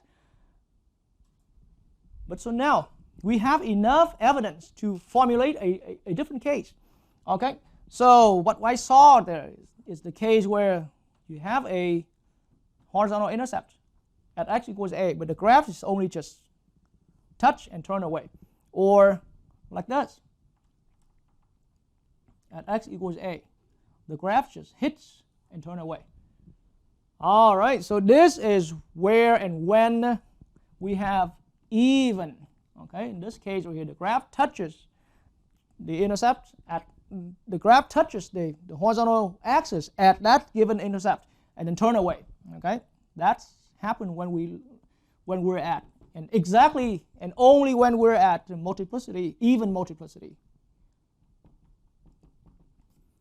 All right, even multiplicity.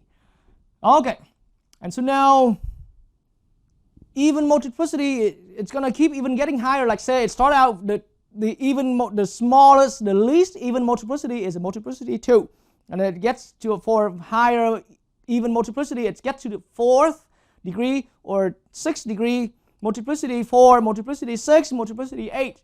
Okay, and then for odd multiplicity, the lowest one is a multiplicity 1. And then it gets to 3, to 5, to 7 multiplicity. So how can we kind of tell? There's no hard rule about that, but at least in my experience now, I can share the following. I can point out the following.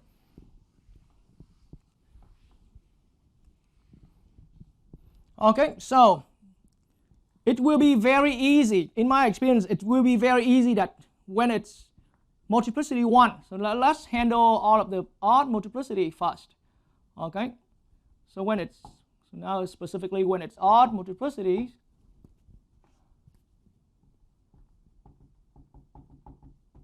then when you have multiplicity 1,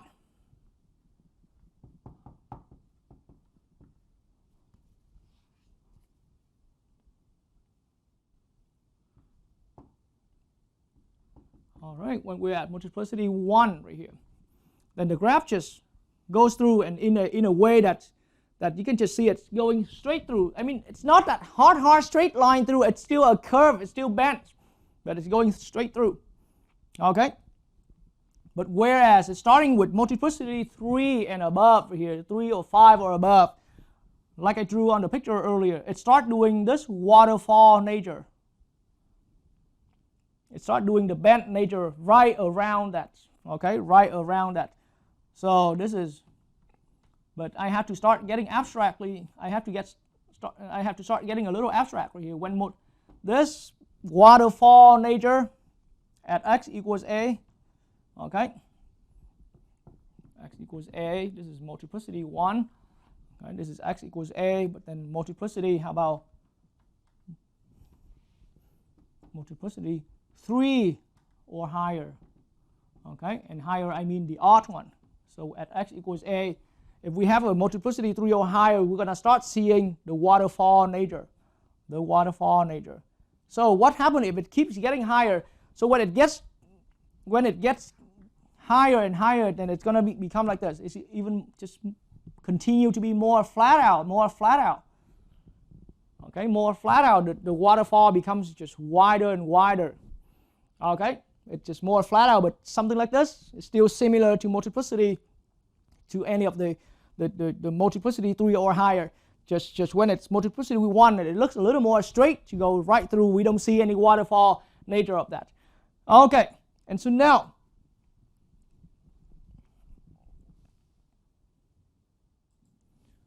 when it gets to even multiplicity, okay, and so now I've left this here long enough. Let me erase that away. And when it gets to the even multiplicity, it will start getting a little harder to recognize. So they are going in one common shape.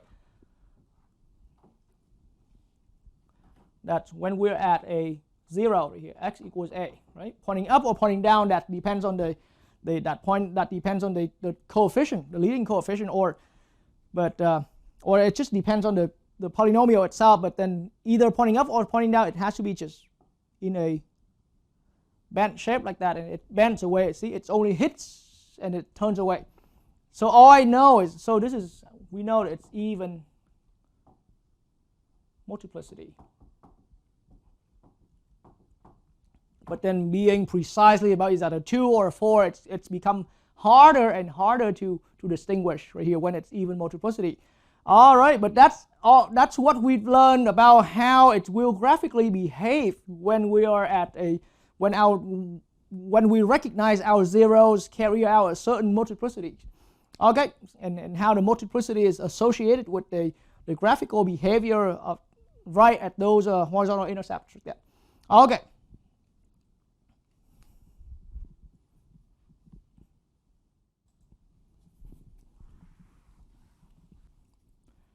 All right, and so now at this point I can put in another example where I call it example 13, where we're going to start applying our skills about the zeros, the horizontal intercepts, okay, and how it's related, how it's associated with the graphical behavior. So we're going to apply all of that we've learned into the following problem right here, okay, and let's call it example 13.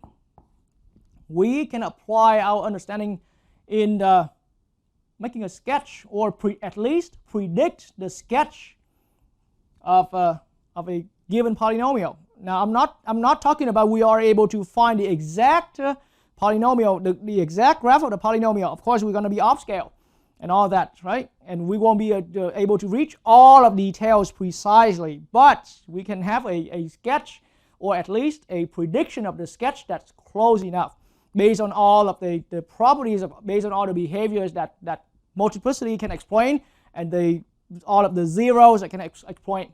Okay, so now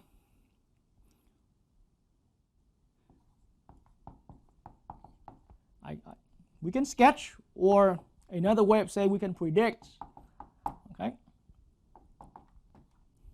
sketch or predict the graph of the following, okay, polynomial.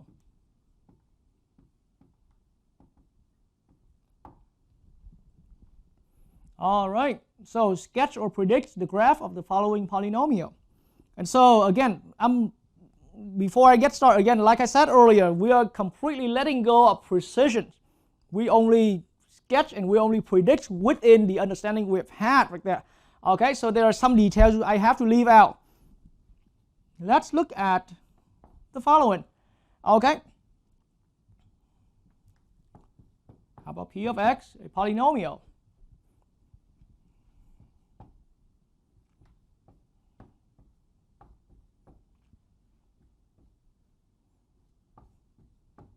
All right, so let's look at that polynomial of ours right there. Okay, so once we are put, and thankfully this polynomial is put in factor form. Okay, and so, and my intention for this entire example 13 is that I'm only going to focus on those polynomials that has already been factored. Okay, I'm not going to make anyone worrying about how to factor it yourself like that. But if you can, if on some factor, on some polynomial in general form that you know how to factor, that's even better. Okay, but now let's say you're given a polynomial that was already in factor form. Right from there, we want to know how to sketch. Our main goal here is to sketch, or at least to predict the shape of the graph of that polynomial. Okay, so now here's how I can see it, and here's how useful it can be for me. The leading coefficient. It's just sketching down some information right here. Leading coefficient is a positive 1.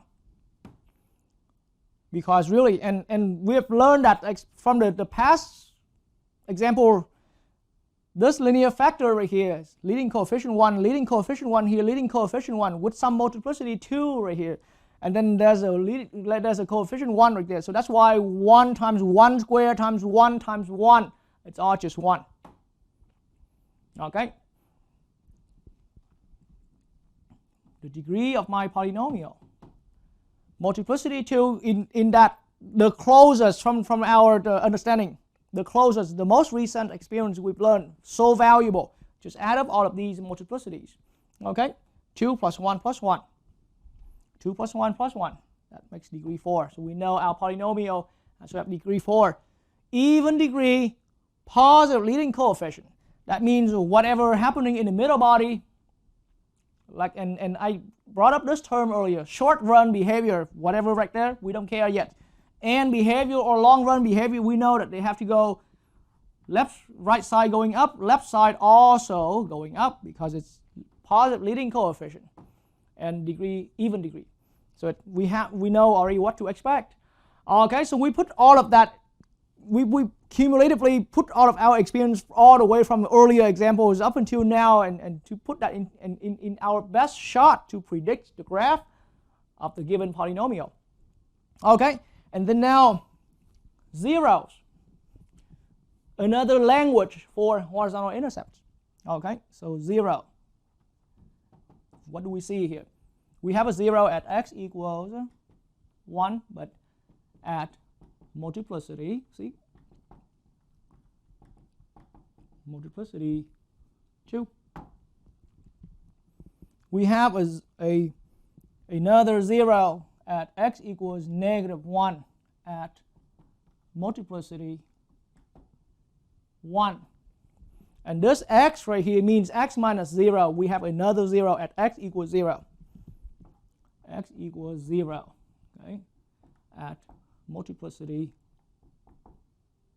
1 again. That is surprisingly enough. We know the long run behavior, we know the and behaviors, we know how many places it's hitting with the x-axis. And then further, we know the behavior at each of those places according to the multiplicities properties right here. Now let me bring all of that together into a predicted graph right here. Okay. So,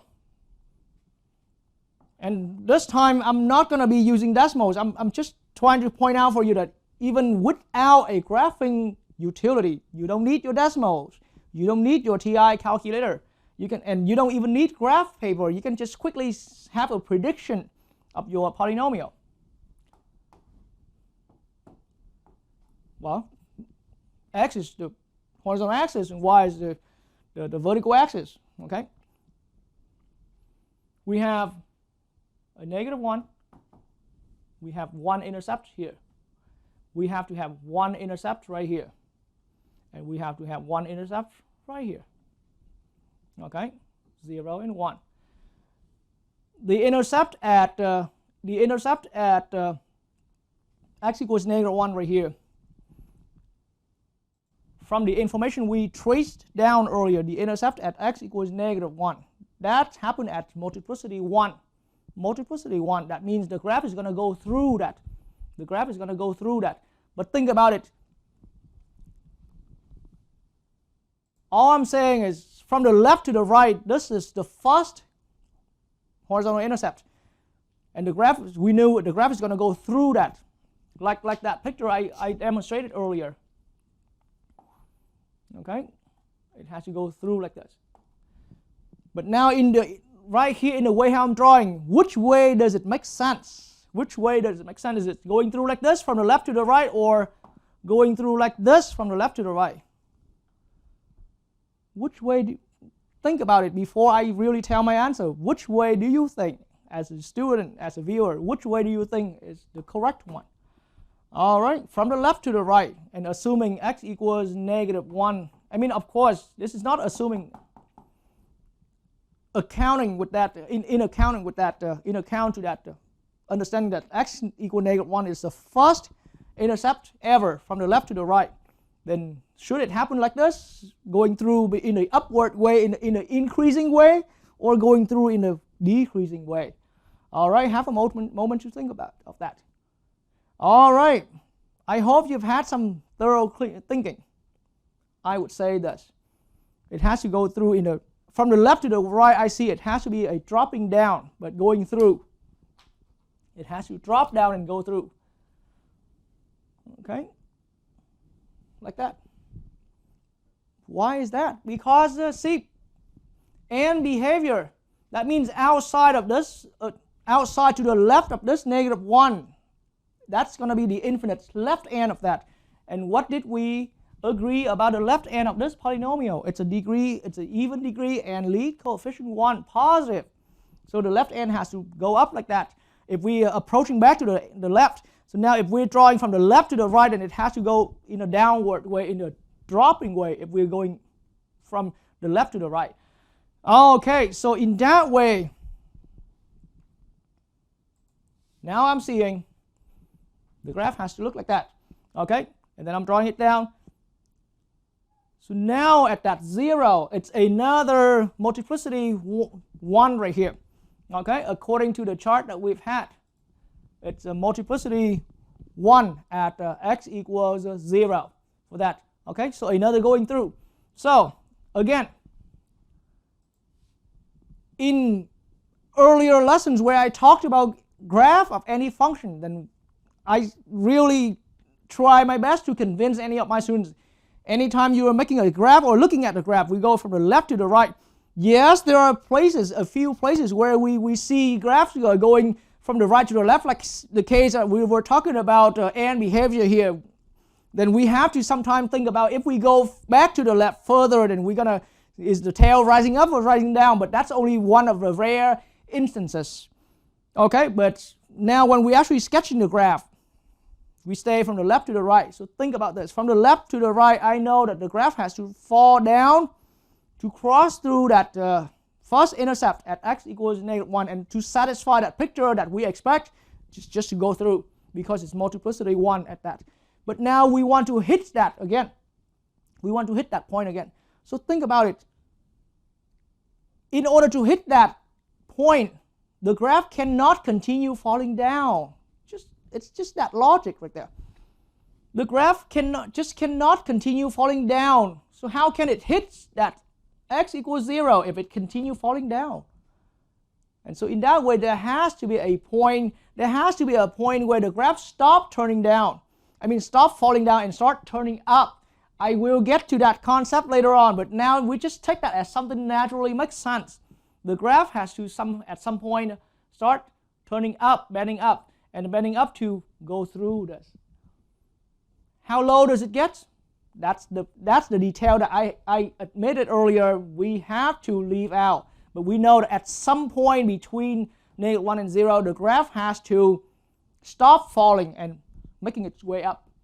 It has to turn from decreasing. Now I use that language from earlier lecture. The graph was decreasing to cross through that intercept, and now it's gonna, at some point, it's gonna stop decreasing and it start bending up to cross through that intercept at x equals 0. And again, it's going in that way where we can still see it's quite straight through right there, even though it's not a hard straight line major. It can be bent, but it's going straight through. All right, and now we have to go through the third intercept right here. That means what? Similar arguments here. The graph has to stop rising, because right after that intersection, right after that point somewhere here, we didn't have to worry about where exactly that point where it caused that low peak. I used that term before, okay, or that valley, whatever, but I tend to call that low peak or high peak right there.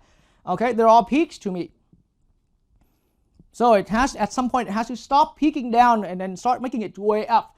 And then when it's making its way up high enough as a high peak, it's at some point between 0 and 1, because there's no other intercepts between these two.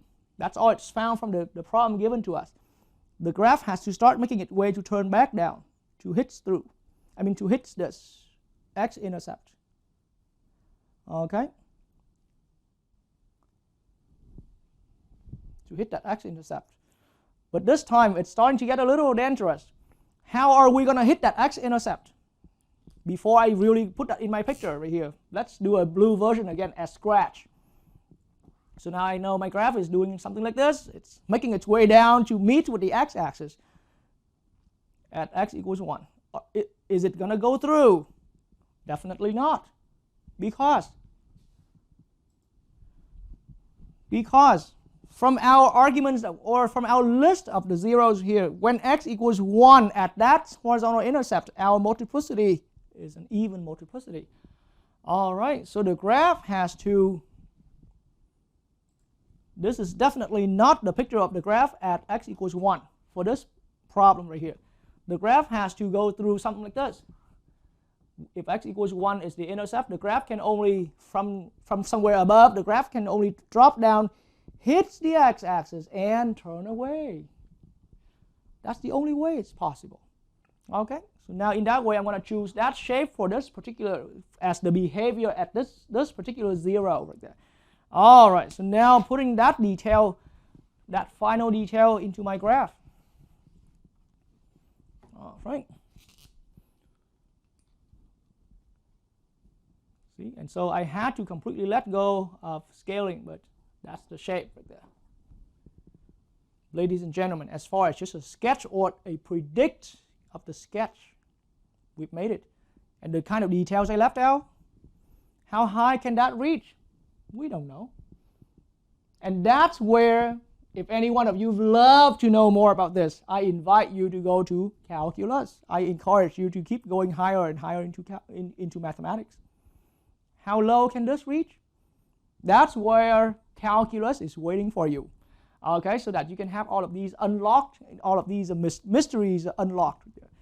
Where on the x-axis will we hit that high point, and where on the x-axis will we hit that low point? That's where calculus is waiting for you.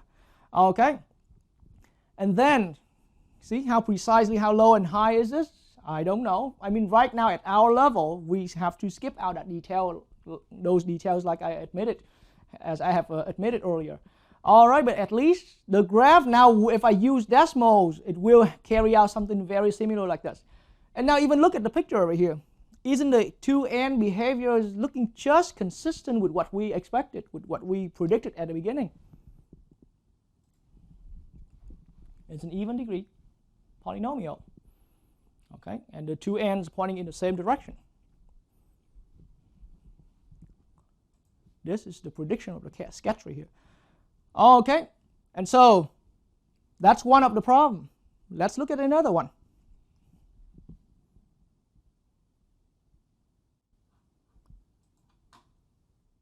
All right, so now here comes the graph of the polynomial for our part A of the example.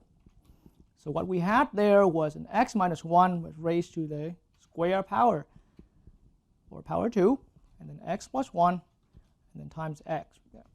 Okay, and so now this is the graph. All right, and so I was expecting the graph earlier to look as following.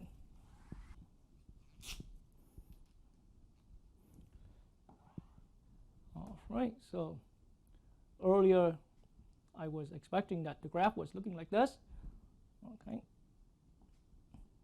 going through that, bending up, bending down, and bend away.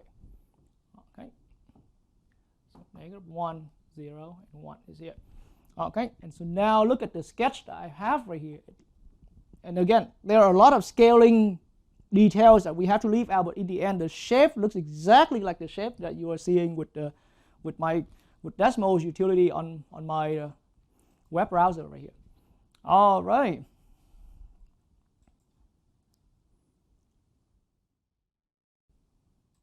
So my whole purpose of bringing up this example 13 right here is so that there will be times, again, in these modern days, a lot of times you are given the kind of problem where, and the textbook, any standard textbook for pre-calculus has these kind of problem quite often. You're gonna do a matching between, they gave you, hey, 5 graphs here, 5 given graphs, and 5 given functions. Is what's the match for this polynomial? Which graph is the match for this polynomial? Which graph is the match for this polynomial? And they expect you to do the work completely as a prediction without relying on your graphing utility. Of course, I mean, either on textbook or either as a problem that came out from a textbook or as a problem that came out as on a web assignment problem. Like there's no one can really control what tools or what, I mean, no one really can control whether you have used a graphing calculator or not in order to come up with those.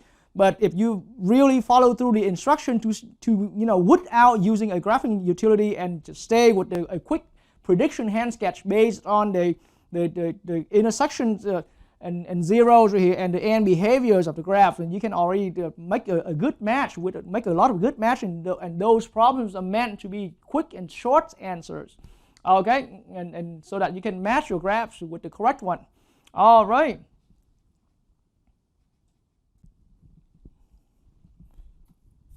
All right, so now I can start picking up pace a little more.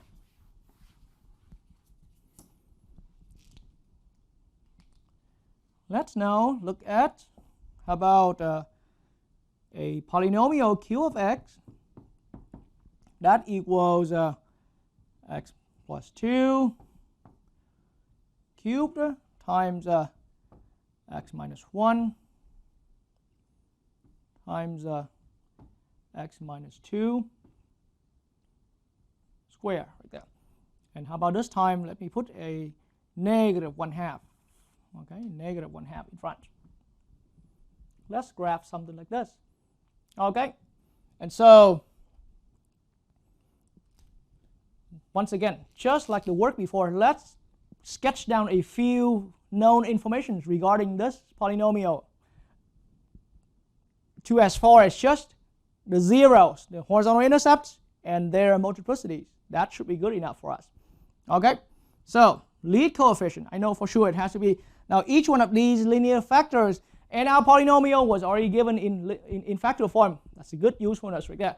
Okay, throughout this entire example, I will not deliver any of those where it's in general form that we have to factor, because factoring a polynomial takes another level of study right there. Okay, so now the lead coefficient. Coefficient 1 here, coefficient 1, coefficient 1. So 1 cubed times 1 times 1 square. It's all 1, but times with a negative 1/2. It gives me the total lead coefficient, negative 1/2. Okay. The degree in our experience that we have seen from earlier examples, the degree here is 3, or the multiplicity, the sum of all the multiplicities we have seen. 3 plus 1 plus 2, that gives me 6. It's even degree again. Okay, even degree again. And now so that's the degree. So let's list down the zeros or horizontal intercepts. Okay, so we found one here, right here in factor form. It's easy to immediately spot out the horizontal intercepts or the zeros right there, because they're right there. Okay, so x equals negative 2, and then I even try to make the wording shorter. Multiplicity, x equals negative 2, but that happens at multiplicity 3.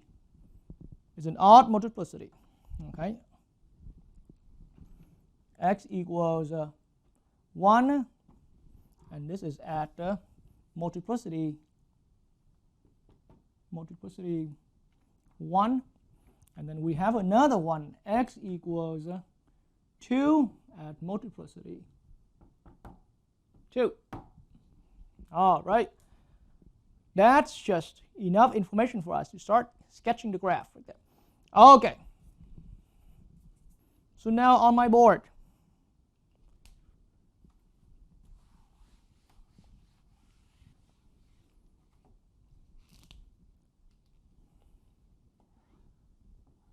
as far as and behaviors, I have even degree and lead coefficient being negative. So I'm expecting my graph that's whatever in the middle body. I'm expecting my graph that it's to point down like this. That's the two and behaviors of this particular graph I'm about to sketch. So now reading from the left to the right, and I'm seeing that, okay, so just like the work I've done earlier, I'm going to start putting down all of the zeros in increasing order from the left to the right. So we're going to start setting ourselves into that convention from the left to the right. Negative 2 is here. There's a 1 here. Okay, and then there's a 2 here. All right, so these are the horizontal intercepts. The graph must hit the x-axis at these 3 places, and those are the only 3.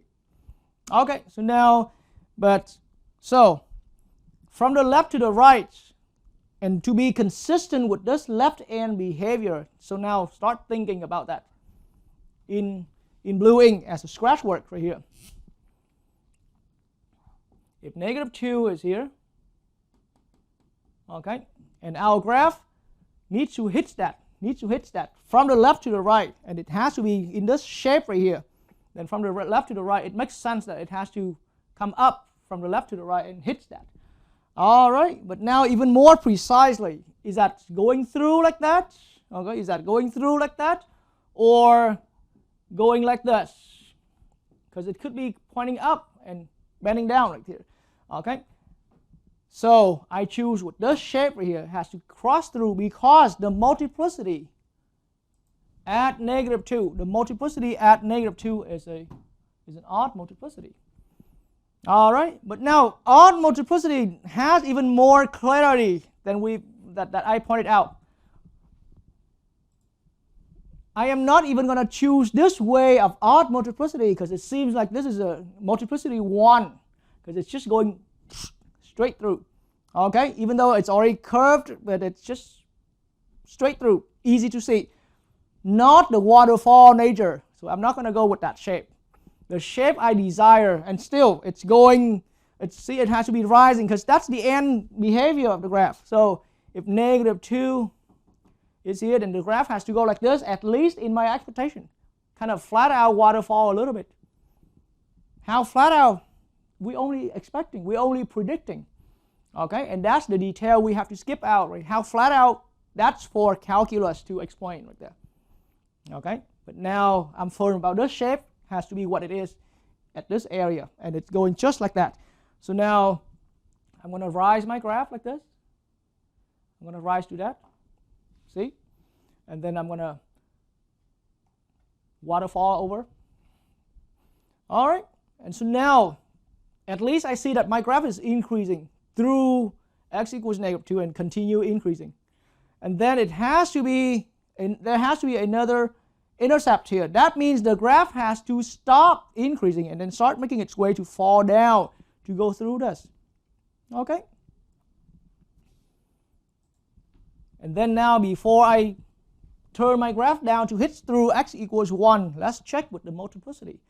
So now it has to go multiplicity 1, odd multiplicity, and it has to, so that means the graph will cross through at x equals 1. All right, so let's put that information on the graph here. So as I said earlier, at some point between negative 2 and 1, the graph will stop rising. Okay, the graph will stop rising and making its way down. So now it's going to head right in, it's closing in right through that x equals 1. And this time I'm going to go with the shape as following. I know the multiplicity at this 0, x equals 1, is a multiplicity 1. So the graph, and we know now that as an expectation, we know now that, so on my scratch work, at x equals 1, we know that it has to go, it has to drop down and drop through it. Multiplicity 1 means it's not doing the waterfall nature thing. So it's just going straight through, even though it's still a curve. Okay, and so now that's how I'm going to draw it. It's going to go right through. And now, so it's on its way to decrease. It's on its way to drop. And then now we're going to go to the third one right here. We're going to go to the third one right there. So the third one right here is a multiplicity 2. I'm just a little lazy to swing back and forth between the two boards like that. So recall from our list earlier that this third multiplicity here is at multiplicity 2. So multiplicity 2 means, so just like in that same argument, the graph here has to stop falling and have to start making its way to turn up to hit the x-axis. But now clearly so from down low here it hits, but it has to hit in what? In a way that it's only touch and turn away, because even multiplicity. But is that just going to be a peak like that, or if a little bit more flat out? That's the detail we have to let go like that. That's the detail we have to let go, and the calculus course will wait for you, and where you will learn all of that beautiful details that empowers your understanding. Okay, so all I know now is that the graph will stop turning down, the graph will start falling down, and will start turning its way up. But now it's doing this, turn and turn away. All right, so now, ladies and gentlemen, I now say that we have completed the predicted sketch of our graph for this polynomial. Okay, so precisely how high it is, I mean, there's also a way to get that, but it's not too important. This value right here should be see, vertical intercept. The y value here, you can obtain that, because from what I see here, this is q at 0. This is q at 0. We substitute x equals 0 into that, and we can easily find that value. And of course, but like I said, the detail I let go is what's the scaling on this vertical axis. We can let go of that detail right there. Okay, and so here in my quick calculation, q at 0 should come out positive 16.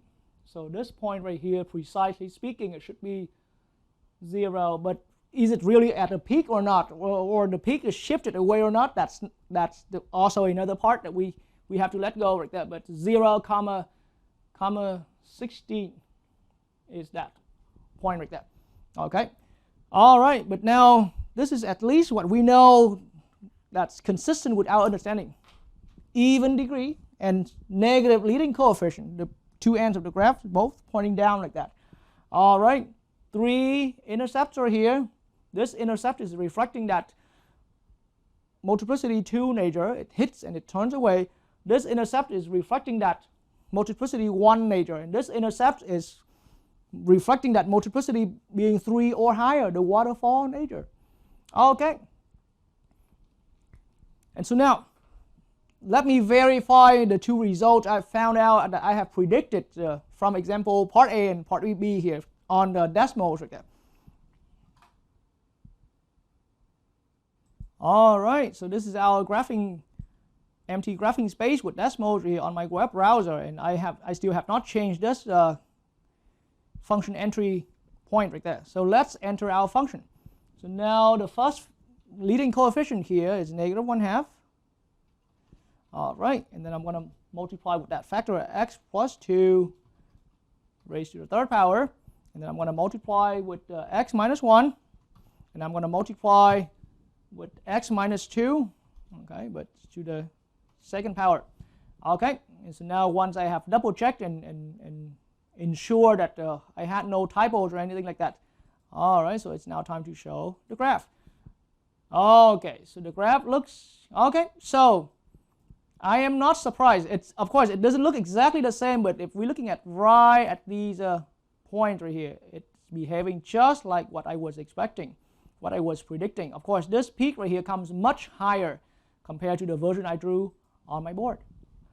All right, and of course, like I said, there are still details that we already admit among each other and agree with each other between instructor and students who are viewing this, that we have to leave out some details. So here, generally speaking, I see a high peak going up, right? And there's a waterfall here, okay? And then there's a peak right here at that, okay? And that's just exactly like what the graph is telling me right here. And the graph is actually shifting that high peak a little bit off from the y-axis. So the high peak is not right on the y-axis like the case I drew right there. Okay, because again, remember, we didn't have a way to find out how high it will reach. So that's about the best we can do, that we could do back in our picture here. But that does come close to the actual shape of the real graph like that. Okay, so that's the graph for this part B. Okay,